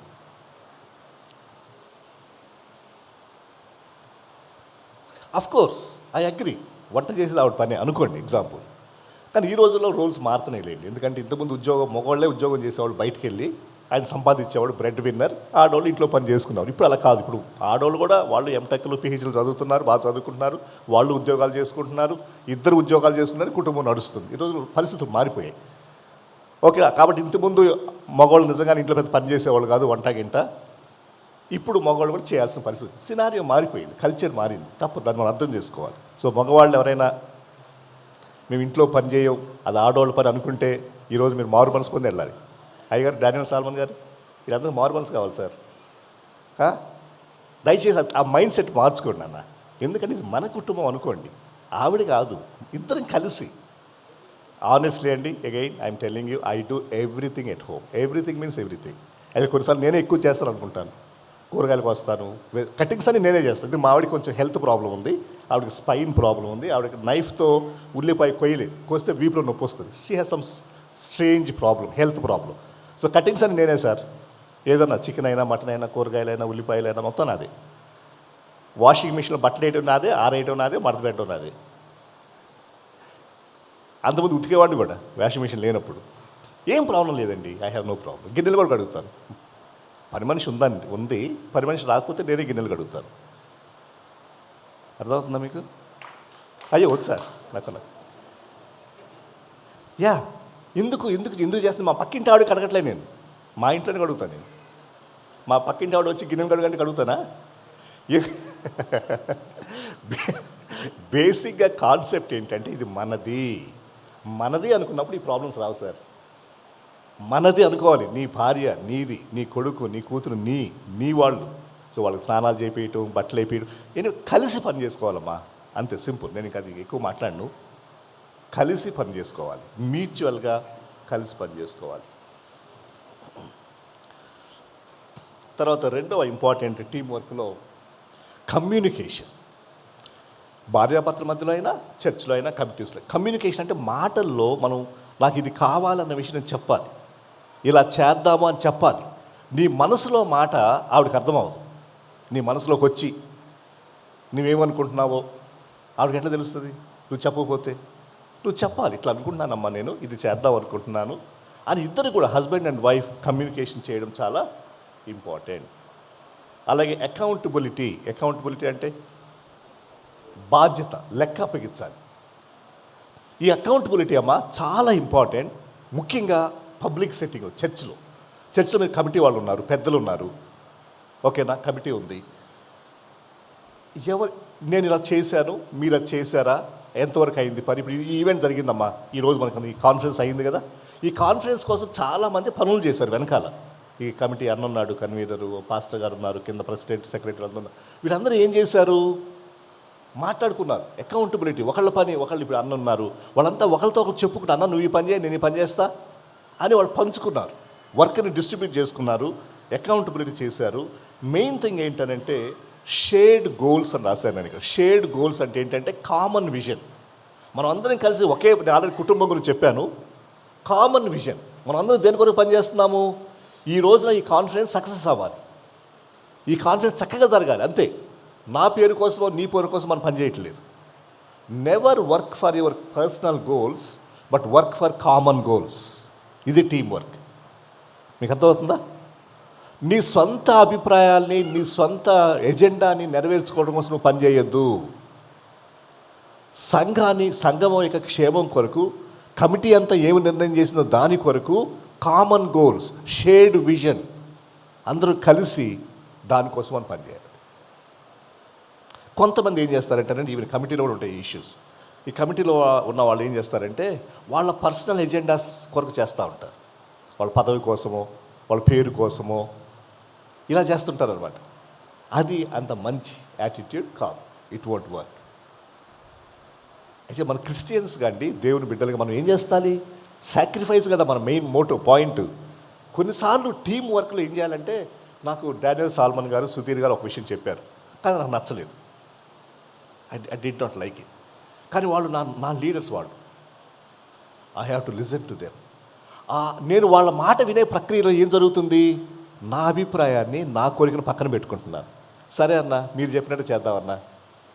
ఈ మధ్య నేను విన్నాను ఒక ఇల్లస్ట్రేషన్. ఒక ఆయన పెద్ద ప్రొఫెసర్, డాలస్ థియలాజికల్ సెమినరీలో is a big professor, homiletics professor, Abraham Kuruvilla. ఆయనకి పాస్టరు ఉన్నాడు, చర్చిలో పాస్టర్ ఉన్నాడు. ఆ పాస్టర్ ఒక విషయం చెప్పాడు, ఇలా చేద్దామని. అబ్రహాం కురివిళ్ళ గారికి అది నచ్చలేదు. కానీ ఈయన పాస్టర్, ఆయన థియలాజికల్ కాలేజీలో ఆయన పెద్ద ఆయన, చర్చిలో ఈయన పెద్ద ఆయన. జాగ్రత్తగా వినండి. కానీ చర్చి రన్ చేసేది ఎవరు? బేసిక్గా పాస్టర్. సో ఆయన అంటాడు, అబ్రహాం కురివిల్ అంటాడు, మొన్న హైదరాబాద్ వచ్చాడు, ఆయన చెప్పాడు, I listen to pastor though I did not like it. చూసారా, అది మెచ్యూరిటీ. అంటే ఇది నాకు నచ్చకపోయినా, నా అభిప్రాయానికి వేరుగా ఉన్న పాస్టర్ గారు సంఘంలో ఆయన మెయిన్ కాబట్టి, నేను అక్కడ అసిస్టెంట్ని కాబట్టి, బైబిల్ కాలేజీలో నేనే పెద్దోడిని, ఆయన నాకంటే చిన్నోడు. కానీ ఇక్కడ నేను ఆయన మాట వింటాను, ఆయన మాట విన్నాను అన్నాడు ఆయన. విన్నాను. బ్యూటిఫుల్ అండి, బ్యూటిఫుల్. ఇది మనం నేర్చుకోవాలమ్మా. టీమ్ స్పిరిట్లో నా అభిప్రాయాన్ని నేను సాక్రిఫైస్ చేసుకోవాలి, నా కోరిక నేను సాక్రిఫైస్ చేసుకోవాలి. ఎందుకోసం? Team function. టీం అంతా ఒక డెసిషన్ చేసింది. ఆ టీం డెసిషన్కి, టీం నిర్ణయానికి నేను లోబడాలి. You cannot dare to work against the team committee in our context. అర్థమవుతుందా మీకు? కమిటీ ఒక నిర్ణయం చేస్తే మీ డిసగ్రిమెంట్ మీరు ఎక్స్ప్రెస్ చేయొచ్చు అక్కడ. అలా లేదన్నా, ఇట్లా కాదన్నా, ఇట్లా చేస్తే నడవదన్నా, అలా చేద్దామన్నా అని అనొచ్చు. You have that freedom. Committee మీటింగ్లో మీరు కూర్చొని మాట్లాడుకున్నప్పుడు పెద్దలు పాస్టర్లు లేదా భార్య భర్తలు కూర్చొని మాట్లాడుకున్నప్పుడు మీ డిసగ్రిమెంట్ని, మీ అభిప్రాయ భేదాన్ని ఎక్స్ప్రెస్ చేయొచ్చు. కానీ హ్యావింగ్ ఎవ్రీథింగ్ డన్, ఒక ఫైనల్ డెసిషన్ చేశాక, రెజల్యూషన్ చేశాక, మినిట్ చేశాక, that's final. Your personal opinion doesn't matter at all. నువ్వు దాన్ని పూడ్చి పెట్టాలి, పాతి పెట్టాలి, సమాజ్ చేయాలి. You should never speak about it. కొంచెం కష్టం ఇది. మీకు అర్థమవుతుందా? మీరు ఎంత కొట్లాడాలనుకున్నా కమిటీలో కొట్లాడండి, మాట్లాడండి. You raise your voice. అది నడవదన్నా, ఇది కుదరదని చెప్పండి. కమిటీ మీటింగ్ అయిపోయింది, మినిట్స్ రాసుకున్నారు, రిజల్యూషన్స్ అయిపోయినాయి. ఆ రిజల్యూషన్సే జరగాలి. నాకు వ్యక్తిగతంగా ఇష్టం లేకపోయినా నేను ఆ రిజల్యూషన్ కోసం నేను పాటుపడాలి, ప్రయాసపడాలి. ఎందుకంటే కమిటీ డెసిషన్ అది. కమిటీలో అందరం కూర్చొని ఫైనల్ డెసిషన్ చేశాం. అర్థమవుతుందండి మీకు? ఇది టీమ్ స్పిరిట్ అంటే. కష్టమే ఇది, నాట్ ఈజీ. నేర్చుకోవాలండి. ఇలా నేర్చుకుంటే అండి మన సంఘాల్లో గొడవలు ఉండవు, సంఘాల్లో డివిజన్స్ ఉండవు, సంఘాల్లో పాలిటిక్స్ ఉండవు. నువ్వు కమిటీ నుంచి బయటకు వచ్చాక కమిటీ నిర్ణయాన్ని పక్కన పెట్టి నీ సొంత నిర్ణయాన్ని ప్రాపగేట్ చేసుకుంటూ వెళ్ళిపోతే ఏముంటుంది అక్కడ? అర్థమవుతుందా మీకు? We need to learn. So కాబట్టి shared goals, common vision.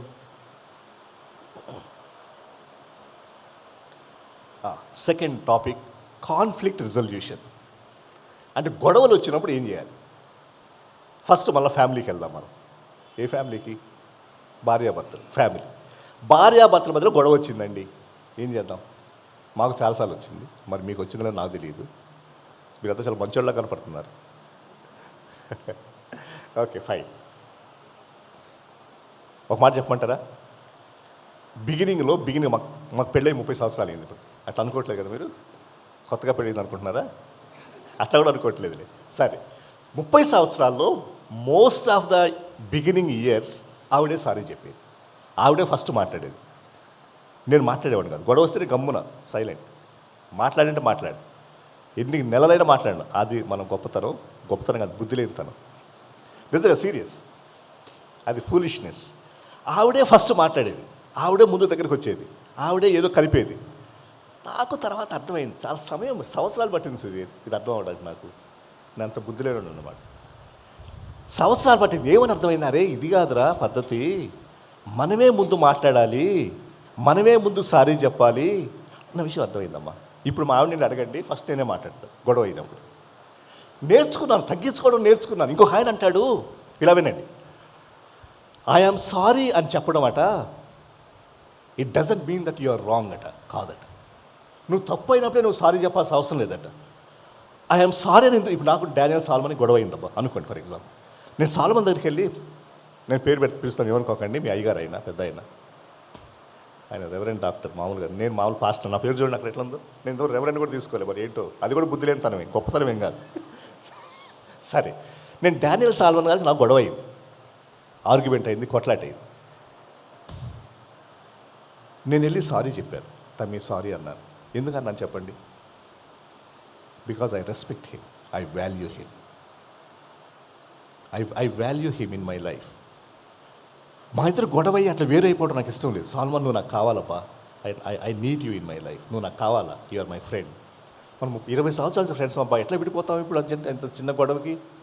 I value you అంటామంట. ఐఎమ్ సారీ అని చెప్పడం అంటే మీనింగ్ ఏంటంటే, ఐ వాల్యూ యూ, నువ్వంటే నాకు ఇష్టం, నువ్వంటే నాకు ఇంపార్టెంట్, నువ్వు నాకు కావాలని చెప్పడం అట. నేను తప్పు చేశానని చెప్పడం కాదట. నాకు భలే నచ్చింది ఇది, ఎవరో చెప్పారు ఈ మధ్యలో. I'm sorry means it doesn't mean that you are wrong. ఎంత చక్కగా ఉంది. అంటే నేను తప్పు చేసినప్పుడే కాదు సారీ చెప్పాల్సింది. నేను ఈయన గౌరవిస్తున్నాను, అన్నా నువ్వు ఇంపార్టెంట్ అన్నా, నువ్వు నాకు ఉండాలన్నా, సారీ అన్నా నేను బాధ పెట్టాను. ఎంత బాగుంటుంది ఏమండి? మన భార్యాభర్తల మధ్యలో ఇలాంటి సంబంధాలు ఉంటే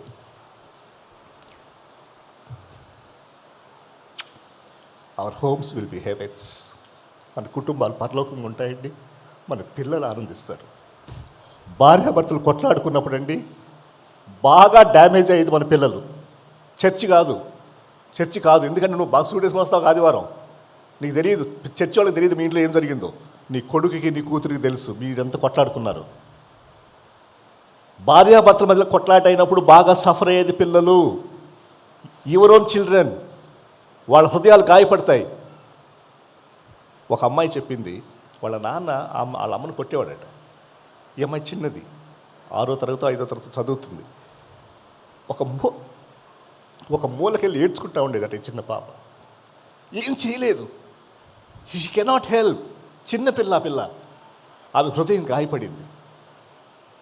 ఆమె అనుకుంది పెద్ద అయితే అక్కడ పెళ్లి చేసుకోకూడదు అనుకుంది, ఎందుకంటే భర్తలు కొడతారు కదా. You understand? మీకు అర్థమవుతుందా? టీమ్ స్పిరిట్ని, టీం వర్క్ని చూపించాల్సింది మన ఇళ్లల్లో. మన భార్యాభర్తల సంబంధాలు బాగుంటే బాగుపడేది మన పిల్లలు. హెవెన్ ఉంటుంది పరలోకంలో మన ఇంట్లో, లేకుంటే నరకం ఉంటుంది. మన ఇల్లు చాలామంది ఇల్లు నరకాలుగా ఉన్నాయి. అందుకే మన పిల్లలు డ్రగ్ ఎడిక్ట్స్ అవుతున్నారు, తాగుబోతులు అవుతున్నారు, వేరే అమ్మాయిలు వెంటబడుతున్నారు. ఎందుకంటే ప్రేమ నువ్వివ్వట్లేదు కదా, మీ ఇంట్లో ప్రేమ లేదు కదా.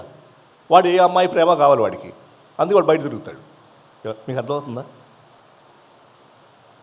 మీరు అమ్మా నాన్నగా మీరిద్దరు ఒకరినొకరు ప్రేమించుకుంటూ ఈ చక్కని టీమ్ స్పిరిట్ మీలో ఉంటే, అమ్మ నాన్నని చాలా ప్రేమిస్తుంది, నాన్న అమ్మని చాలా ప్రేమిస్తాడు అనేటువంటి విషయం పిల్లలు చూస్తూ ఉంటే ఎంత మంచి ఎన్వైరన్మెంట్ వాళ్ళు ఎదుగుతున్నారో చూడండి. అదర్వైజ్ ఆపోజిట్ సైడ్ అలా లేకపోతే వాళ్ళు ఎంత ఘోరమైన ఎన్వైరన్మెంట్ ఎదుగుతున్నారో కూడా ఆలోచించేయండి ప్లీజ్. సో దయచేసి మీరు బయటికి వెళ్ళిన తర్వాత you work on your families first. ముందు మీ భార్యాభర్తల సంబంధం మీద మీరు కొన్నిసార్లు మీ భర్తకి సారీ చెప్పాల్సిన వాళ్ళు ఉన్నారు కొంతమంది ఇక్కడ, కొంతమంది మీ భార్యకు సారీ చెప్పాల్సిన కొంతమంది పాస్టర్లు ఉన్నారు ఇక్కడ. ఈరోజే చేయండి ఆ పని, లేట్ చేయకండి.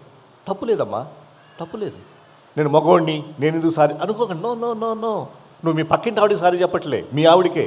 నీతో నీ జీవితాన్ని పంచుకుంటుంటే మీ ఆవిడికే నువ్వు మాట్లాడుతుంది. Please build your families. ఇక్కడ టీము, అఫ్కోర్స్ చర్చిలో కూడా.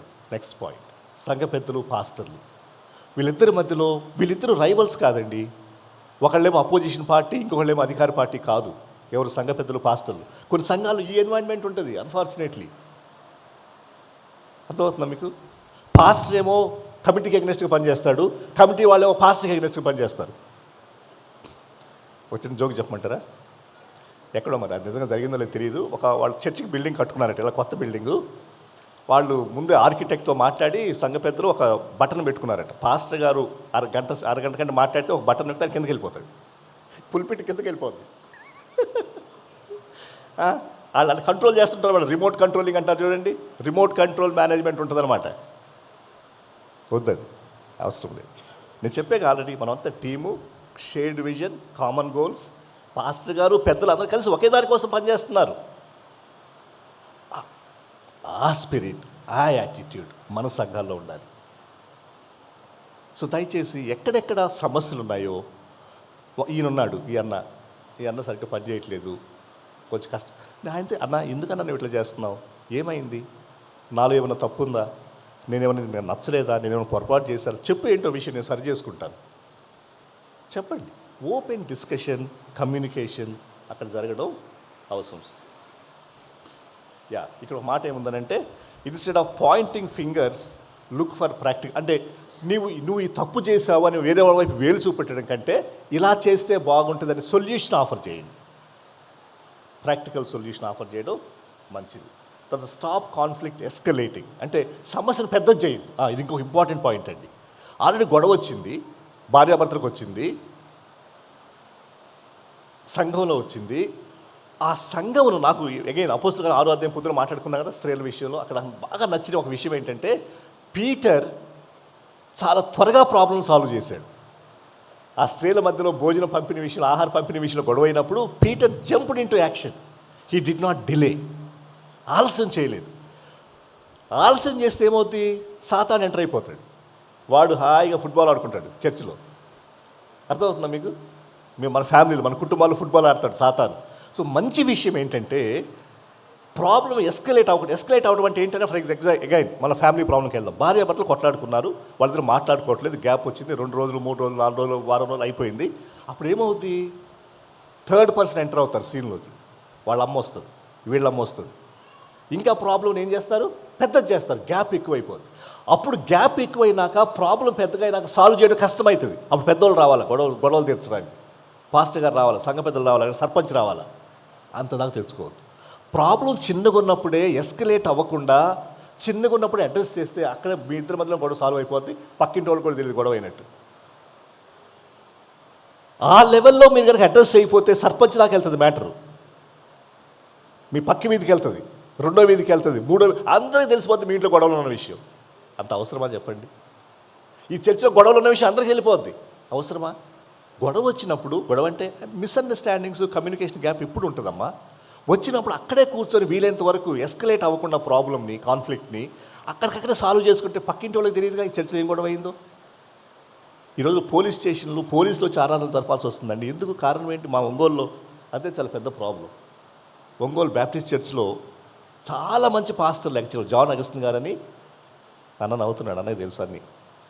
Is such a beautiful man, great preacher, amazing church, 5,000 మంది పట్టేటువంటి సంఘం, అది పెద్ద సంఘం, హిస్టారికల్ చర్చ్ మాది. ఈ రోజున పోలీసులు వస్తారు. నేనేమంటున్నానంటే అదేదో ముందుగానే మనం చిన్నగా ఉన్నప్పుడే సాల్వ్ చేసుకొని ఉంటే పోలీస్ స్టేషన్ దాకా వెళ్ళాల్సిన అవసరం లేదు కదా, పక్కింటి వాళ్ళకి మన విషయం తెలియాల్సిన అవసరం లేదు కదా, ఆ వీధిలో ఉన్న వాళ్ళకి మనం గొడవ తెలియాల్సిన అవసరం లేదు కదా, మనదే కదా, ఇది మన సంఘం కదా.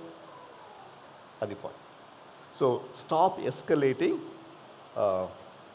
తర్వాత అవసరమైతే మీరు వేరే వాళ్ళని మీడియేషన్కి వాడుకుంటే look for neutral mediation. Neutral mediation అంటే ఇప్పుడు 2 పార్టీలు అండి, నేను ఒక పార్టీ, మా భార్య ఒక పార్టీ, ఇద్దరు గొడవ అయిపోయింది మా ఇద్దరికి.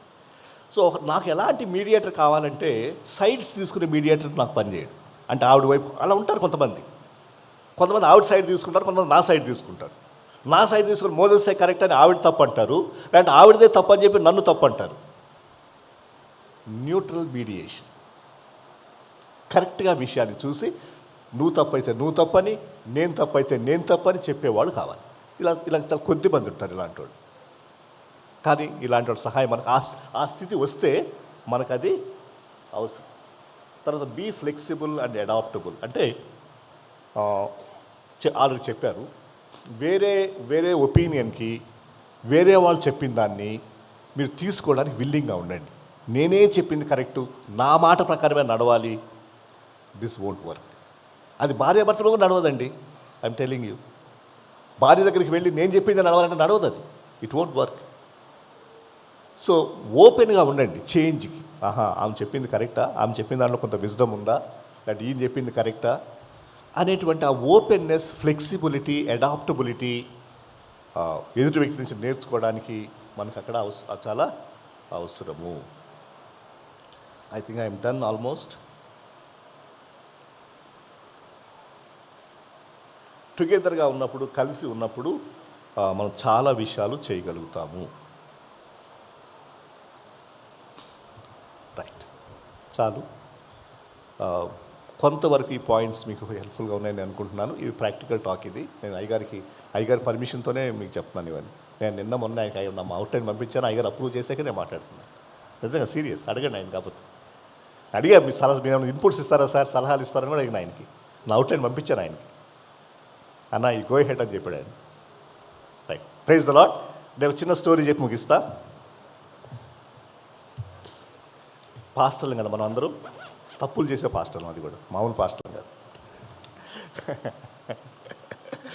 రైట్, యోనా పాస్టర్ గారు, బైబిల్లో ఉన్న యోనా, ఒక సంఘానికి సనత్నగర్ బ్యాప్టిస్ట్ చర్చ్కి అప్లై చేశాడట. సార్ నేను పాస్టర్గా వస్తాను సార్ మీ చర్చికి అని. సో ప్రజలందరూ సంఘ పెద్ద లేరు, ఎవరు ఈరోజు అయ్యగారు ఒక్కళ్ళే ఉన్నారు. సరే పర్వాలేదు. సో వాళ్ళ కమిటీ వాళ్ళు ఇంటర్వ్యూకి పిలిచారంట. ఇంటర్వ్యూకి పిలిచి యోనా గారిని ఇంటర్వ్యూ చేస్తున్నారు. సార్ మీకు ఫస్ట్ మెసేజ్ గుర్తుపెట్టుకోండి, నేను 3 పాయింట్లు చెప్పినా కదా. పిలుపు ఉందా సార్ అడిగారట పాస్టర్ గారు. Sir you have calling from the lord, దేవుని పిలుపు ఉందా, గాడ్ హ్యాస్ కాల్డ్ యూ అంటే, ఓ ఎస్ అండి, ఎందుకు లేదు, నా పుస్తకం చదవంటే నా మొదటి అధ్యాయంలో రాసా, యెహోవాకు యోనాకు ప్రత్యక్షమై, you read my first chapter అన్నాడట. Oh fine, clear, call is clear, పిలుపు ఉంది, బాగానే ఉంది. 3 ప్రశ్నలు అడిగారట వాళ్ళు. 2వ పాయింట్ ఏమడిగారంటే, సార్ మీకు థియలాజికల్ ఎడ్యుకేషన్ ఉందా అని అడిగారు. వేదాంత విద్య మీకు బైబిల్ ఎవరు తెలుసా అండి? ఎందుకు తెలియదు, నా 2వ అధ్యాయం చదవండి, నా థియాలజీ అందులో పెట్టానండి. రియల్లీ సెకండ్ చాప్టర్ యోనా గ్రంథం 2వ అధ్యాయం చాలా థియలాజికల్ స్టఫ్. అది ఆ ప్రార్థనలో చాలా థియాలజీ దేవుని గురించి రాస్తాడు ఆయన, బ్యూటిఫుల్గా ఉంటుంది. ఎనీవే మీకు తెలియకపోతే రేపు సాల్మన్ గారు చెప్పండి, సార్ మాకు మాట్లాడండి, యోనా అధ్యాయం 2వ అధ్యాయం ఆయన మాట్లాడతారు, మంచిగా మాట్లాడతారు. So second chapter is lot of theology. 3వ ప్రశ్న, సార్ మీకు సేవ అనుభవం ఉందా అని అడిగారట. ఎందుకు లేదండి, అయ్యో నేను ఒక ప్రసంగం చేస్తే 1,20,000 మంది మారు మనసు పొందారండి, ఏమనుకున్నారు నా గురించి మీరు? నేను బిల్లీ గ్రాహం కంటే టాప్ స్పీకర్, నాలాంటి స్పీకర్ వరల్డ్లో లేరు అన్నారట. ఓ సో కమిటీ వాళ్ళు సాటిస్ఫై అయిపోయారు. అయితే కమిటీ వాళ్ళు చాలా తెలియగలవాళ్ళు, కమిటీ వాళ్ళు, అందుకే వాళ్ళు కమిటీలోకి వస్తారు. వాళ్ళు ఏం చేశారంటే ఇట్లా కాదు, బ్యాక్గ్రౌండ్ స్టడీ చేయాలన్నారంట. బ్యాక్గ్రౌండ్ స్టడీ అంటే ఇప్పుడు సపోజ్ ఒక కంపెనీలో మీరు అప్లై చేశారనుకోండి, వాళ్ళు ఏం చేస్తారంటే మీరు ముందు కంపెనీలో ఎక్కడ పనిచేశారు, ఎట్లా పనిచేశారు, మీ రికార్డ్ ఎట్లుంది, మీరు ఎన్నిసార్లు లేట్కి వెళ్ళేవాళ్ళు, ఇవన్నీ చెక్ చేస్తారనమాట. దాన్ని బ్యాక్గ్రౌండ్ స్టడీ అంటారు.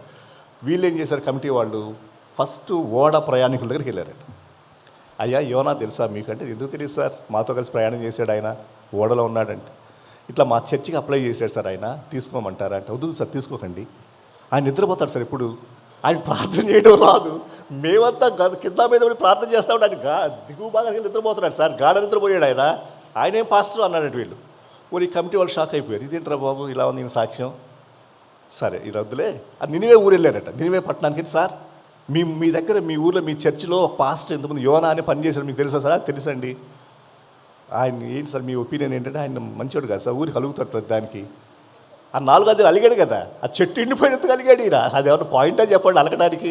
పెద్ద పాయింట్ ఏమైనా ఉంటే అలిగిన అప్పుడు అలగకూడదు లెక్క ప్రకారం. అది ఊరికి అలుగుతాడండి, ఈయనేం పాస్టర్ అండి అన్నారట. ఈ కమిటీ వాళ్ళు కన్ఫ్యూజ్ అయిపోయారు. ఆయన అడిగితేనేమో చాలా హై రిపోర్ట్ ఇచ్చుకున్నాడు ఆయనకి. కమిటీ వాళ్ళని బ్యాక్గ్రౌండ్ స్టడీలోనేమో అంత ఉల్టా అయిపోయిందని ఫైనల్గా కమిటీ వాళ్ళు ఏం చేశారో ఒక డెసిషన్ చేశారు. ఇలా కాదు, వీల్ టేక్ ఏ కన్సల్టేషన్. ఒక ఆయన దగ్గరికి సలహా దగ్గరికి వెళ్దామని వెళ్ళారు. ఎవరి దగ్గరికి వెళ్ళారు? దేవుడి దగ్గరికి వెళ్ళారు. కమిటీ వాళ్ళంతా శుభ్రంగా వెళ్ళారు, 15 మంది టీం.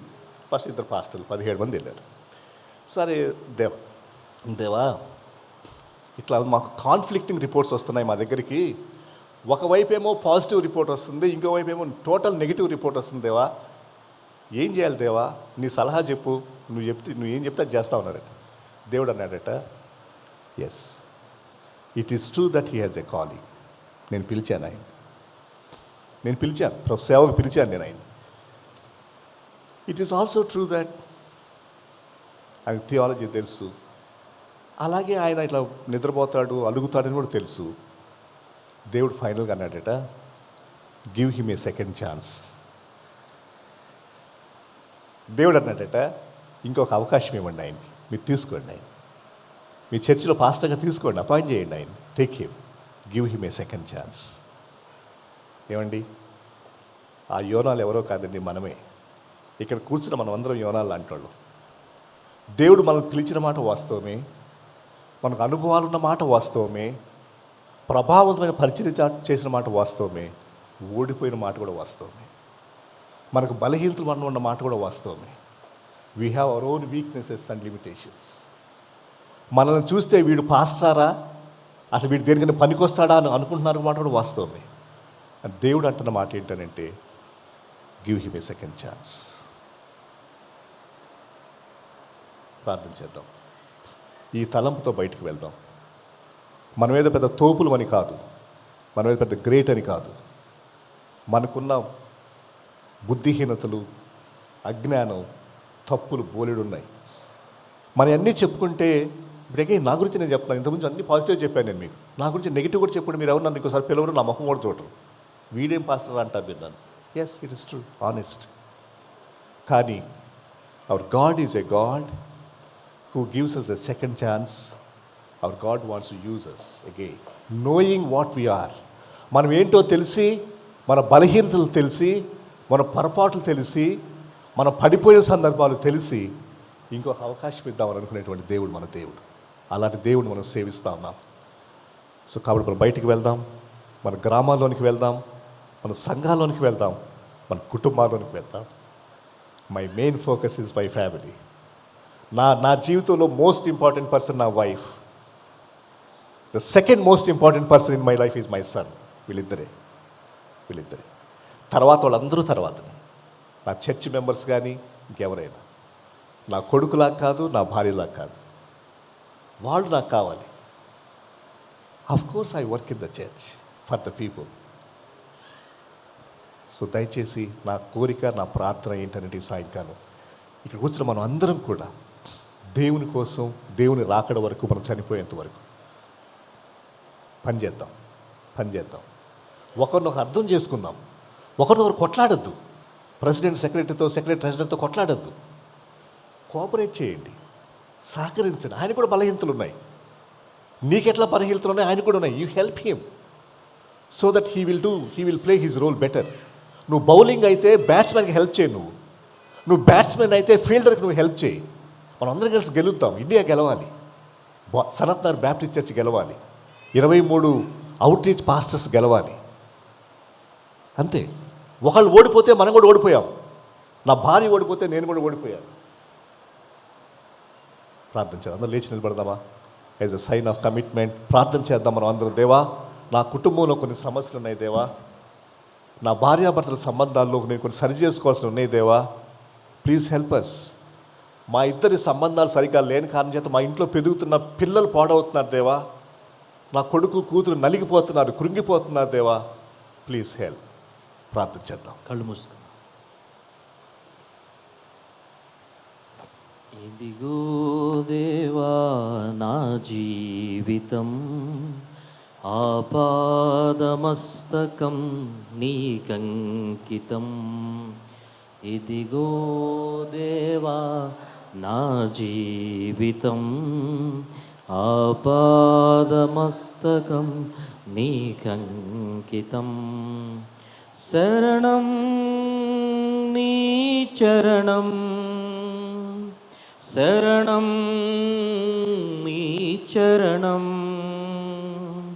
శరణం నీ చరణం, శరణం నీ చరణం. ఇదిగో దేవా నా జీవితం, ఆపాదమస్తకం నీకంకితం. దేవుని వైపు చూద్దాం. ఉదయం నుంచి ఇప్పటి వరకు విన్నటువంటి మాటలు దైవజనులు శ్రద్ధతో, భయముతో, ఇవి దేవుని మాటలు తన సేవకుల కోసం, తన సేవక కుటుంబాల కోసం అని ప్రార్థించి మన దగ్గరకు తీసుకొచ్చినటువంటి మాటలు. పిలుపు గురించి మాట్లాడుతూ ఉన్నారు. మనల్ని మనం ప్రత్యేకపరచుకోవటం గురించి మాట్లాడారు. మన పోరాటాల గురించి మాట్లాడారు. మన కుటుంబాల గురించి మాట్లాడారు. సంఘంలో మనందరం కలిసి పనిచేయాల్సిన తీరు గురించి మాట్లాడారు. ప్రియ దైవ సేవకులారా, మనందరం గొప్ప పిలుపు కలిగినటువంటి వారం. అనంత దేవుని యొక్క చేతిలో పనిముట్లులాగా మనం ఈ లోకంలో పనిచేస్తున్నటువంటి వారం. బలహీనులం, నిజంగానే బలహీనులం. చాలాసార్లు మనలో ఉన్నటువంటి పాప నైజం చాలాసార్లు మన దర్శనం నుండి మనల్ని బయటికి తీసుకొని వెళ్ళింది. మన పిలుపుని మనం నిర్లక్ష్యం చేసి బయటికి వెళ్ళిపోయేటువంటి వారిగా చేసింది. అయితే దేవుడు మరలా ఒక అవకాశాన్ని ఇవ్వాలనుకుంటా ఉన్నాడు. దేవుడు మరలా మనల్ని నూతనమైనటువంటి ఆత్మశక్తితో మరలా మనల్ని ముందుకు తీసుకుని వెళ్ళాలని ఇష్టపడతా ఉన్నాడు. ఈరోజు విన్నదానంతట్లో కూడా ఏదైనా ఒప్పుకోవాల్సింది ఉంటే ఒప్పుకుందాం, విడిచిపెట్టాల్సింది ఉంటే విడిచిపెడదాం, బలపడవలసినటువంటి మాటలు మరలా జ్ఞాపకం చేసుకుందాం. తుదకు దేవుడిచ్చినటువంటి పిలుపుకు తగ్గట్లుగా జీవించుటకు, పనిచేయుటకు, ప్రయాసపడుటకు ఆత్మదేవుని సహాయాన్ని తీసుకుందాం. పలుమార్లు వైదొలగినాను పరలోక దర్శనము నుండి, విలువైన నీ దివ్య పిలుపుకు నే తగినట్లు జీవించనైతిని. పలుమార్లు వైదొలగినాను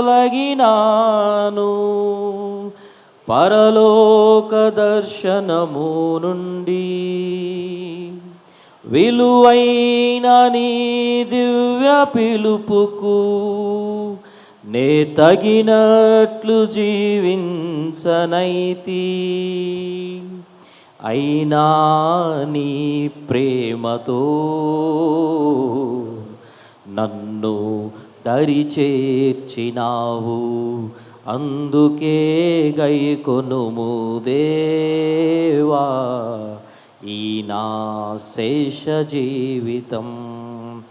ఇదిగో దేవా నా జీవితం, ఆపాదమస్తకం నీకంకితం.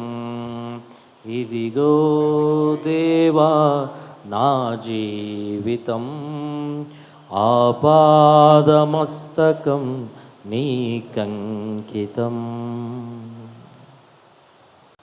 కృపా కార్యక్రమం మా ప్రియ పరలోకపు తండ్రి, ఎక్కడో ఉన్నటువంటి మమ్ములను, అతి సామాన్యమైనటువంటి మమ్ములను మీరు ఏర్పరచుకున్నారు, పిలుచుకున్నారు.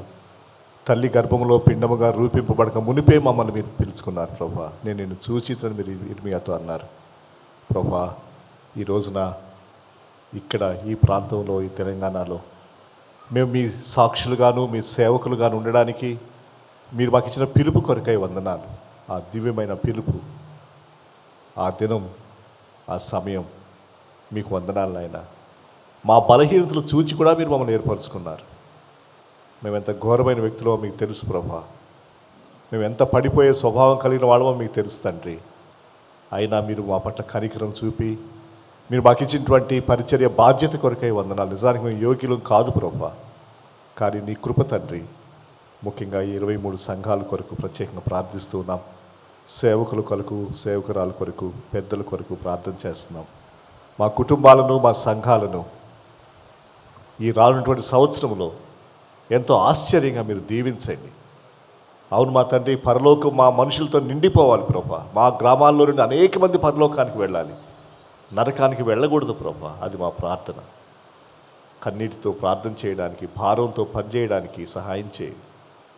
మా కుటుంబాలను, మా బిడ్డలను ప్రత్యేకంగా జ్ఞాపకం చేసుకోండి ప్రభా. నీకు వందనాలు నాయన. ఈరోజు జరిగించిన పరిచర్య కొరకై ముఖ్యంగా దాసులు డానియల్ సాల్మన్ గారిని, సుధీర్ గారిని, మిగిలిన సంఘ పెద్దలను, కమిటీ వారిని, మీరు ఇచ్చినటువంటి చక్కని నాయకత్వం కొరకై నీకు వందనాలు చెల్లించుకుంటూ, ఇక ముందు కూడా ఈ సంఘంలో అనేకమైన కార్యక్రమాలు ఈ విధంగా జరుగునట్లు సహాయం చేయమని మీ కృపకు మమ్మల్ని అప్పగించుకుంటూ క్రీస్తు ప్రభువారి ఘనమైన నామం పేరిట ప్రార్థించి వేడుకుంటున్నాం మా తండ్రి.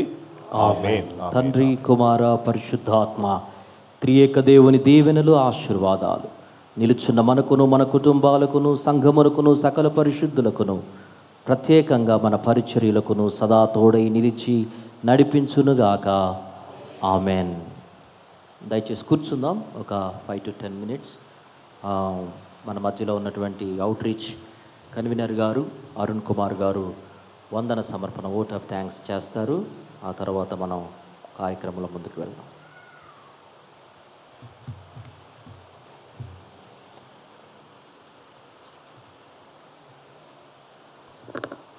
Thank you so much pastor గారు. మంచి వాక్యంతో మనల్ని విత్తిన విధానం బట్టి ఎంతో వందనాలు. ఉదయకాలం నుంచి సహాయపడిన ప్రతి బిడ్డని దేవుని పేరున వందనాలు తెలియజేస్తున్నాను. ఉదయకాలము opening prayer Shyam Paul Badampet నుంచి చేసిన అయ్యగారికి వందనాలు. అదేవిధంగా అవుట్రీచ్ పాస్టర్స్ సాంగ్స్ పాడి మనని మంచి సాంగ్స్తో మనల్ని సంతోషపరిచిన విధానం బట్టి వందనాలు. అదేవిధంగా గ్రీటింగ్స్ తెలియజేసిన విజయ్ కుమార్ గారికి, వైస్ ప్రెసిడెంట్ అనిల్ కుమార్ గారికి, సెక్రటరీ కెనడియన్ చీఫ్ డీకెన్కి, అదేవిధంగా జయబాబు గారికి, president Sudheer pastor, associate pastor గారికి మంచి గ్రీటింగ్స్తో మనకి మంచి హెచ్చరికలు ప్లస్ దీవెనలతో వాళ్ళు చెప్పిన మాటలని గ్రహించి మనము సంవత్సరమంతా కూడా నడవాలి. కాబట్టి వాళ్ళ మాటలను మనం పట్టుకొని చూస్తూ మీరందరూ సాయం చేస్తే నేను ముందుకు తీసుకువెళ్ళటానికి అవుట్రీచ్ కన్వీనర్గా నేను ముందు ఉంటాను మీకోసం. అదేవిధంగా డివోషన్ సీనియర్ కాపర్ అయిన కే డానియల్ సాల్మన్ గారు మంచి డివోషన్ ఇచ్చారు మనకి. గుర్తుందో లేదో మీకు, మర్చిపోయారా? గుర్తుంది అనుకుంటున్నాను. అదేవిధంగా బైబిల్ రీడింగ్ చేసిన రెవరెండ్ ఆనంద్ జోసెఫ్ గారికి హృదయపూర్వక వందనాలు తెలియజేస్తున్నాను. అదేవిధంగా మెషకన్న విషయంలో వాళ్ళ ఫ్యామిలీ మన అవుట్రీచ్ సంఘాలకు ఇచ్చిన గిఫ్ట్స్ విషయంలో వాళ్ళ అనుదినంలో మీ ప్రార్థనలో జ్ఞాపకం చేసుకోండి వాళ్ళ ఫ్యామిలీని. అదేవిధంగా మనకు లంచ్ ప్రిపేర్ చేసిన మధుకర్ అన్నకి, మధుకర్ అన్న ఎవరంటే ఎడిఫైస్ కన్వీనర్, నూతనంగా ఎన్నుకోబడ్డాడు. అన్న టీము వర్క్లో మనకు ఫుడ్ మంచిగా ఉందా? Lunch very good, thank you. అదేవిధంగా ఎగ్జిక్యూటివ్ మెంబర్స్ కూడా అందరు సపోర్ట్ చేశారు. మ్యూజిక్లో దాసన్న వాళ్ళ టీమ్, అదేవిధంగా మీడియాలో బ్రదర్ అన్న పేరు తెలియదు నాకు, ప్రవీణ్ అన్న. అదేవిధంగా మనకి మైక్స్ గురించి అన్న హెల్ప్ చేసిన శ్రీనివాస్ గారికి, ప్రతి ఒక్కరికి కూడా వందనాలు. ఈ ఉదయకాలం నుంచి కూడా మన అవుట్రీచ్ పాస్టర్స్ కాన్ఫరెన్స్ మీటింగ్ జయప్రదంగా జరిగించిన మీ అందరికీ ఉదయపూర్వక వందనాలు. Thank you so much.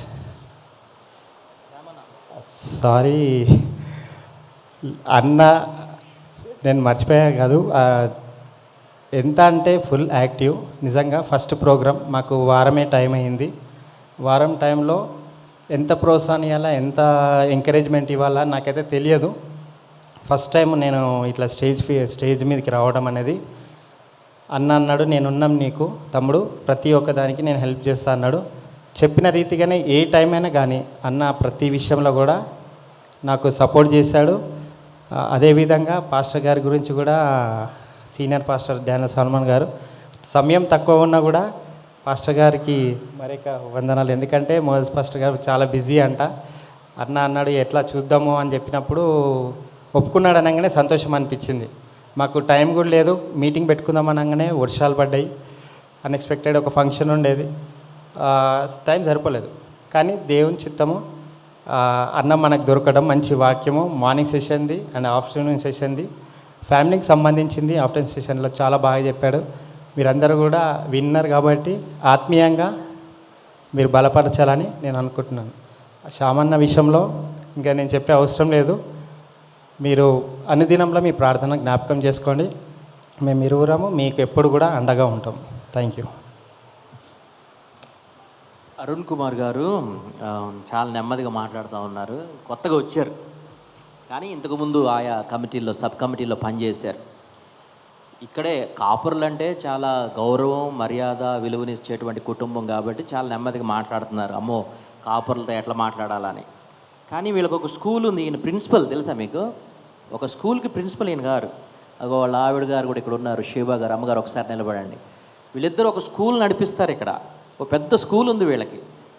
చాలామంది టీచర్స్ వీళ్ళ కింద ఉన్నారు. చాలా పెద్ద అడ్మినిస్ట్రేషన్ చేస్తారన్న. అయితే కొంచెం బెరుకు అంటే మందిరము, సేవ, జాగ్రత్తగా మాట్లాడాలా అనేటువంటి ఆలోచనతో కొంచెం అట్లా బెరికినట్టు మాట్లాడుతున్నారు. నెక్స్ట్ ప్రోగ్రాం నుంచి ఇక ఫుల్ జోష్లో ఉంటారు. దాంట్లో ఏం తేడా లేదు. డెఫినెట్గా మళ్ళీ వాళ్ళ ఫ్యామిలీకి ఉన్నటువంటి అదొక బ్యాక్గ్రౌండ్లో అదొకటి ఉంది. మళ్ళీ డెఫినెట్గా హీ విల్ కమ్ అప్. దేవుడు వారిని, వారి పరిచర్యను దీవించి ఆశీర్వదించును గాక. Thank you. మోజెస్ అన్న చెప్తూ ఏమన్నారయ్యానంటే, సాల్మన్ గారికి నా నోట్స్ పంపించాను. అది వాస్తవంగా ఎవరైనా స్పీకర్ వస్తే ముందు నేను నోట్స్ పంపించమని అడుగుతా. నోట్స్ పంపించండి, మేము చూడాలంట.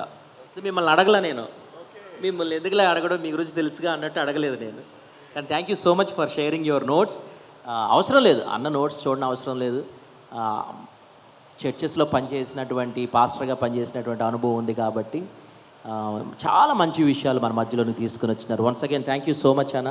Thank you so much for sharing your time with us. అలాగే శ్యాంప్రసాద్ గారిని, అలాగే అవుట్రీచ్ కన్వీనర్ గారిని, సంఘ కాపర్లను, పాస్టర్ గారిని, పెద్దలందరినీ కూడా అభినందిస్తూ ఉన్నాం. ఎగ్జిక్యూటివ్ కమిటీ వారు ఉన్నారు మన మధ్యలో, వారు కూడా కంప్లీట్ కోఆపరేషన్ ఇచ్చినారు. దాన్ని బట్టి కూడా దేవుని నామానికి వందనాలు.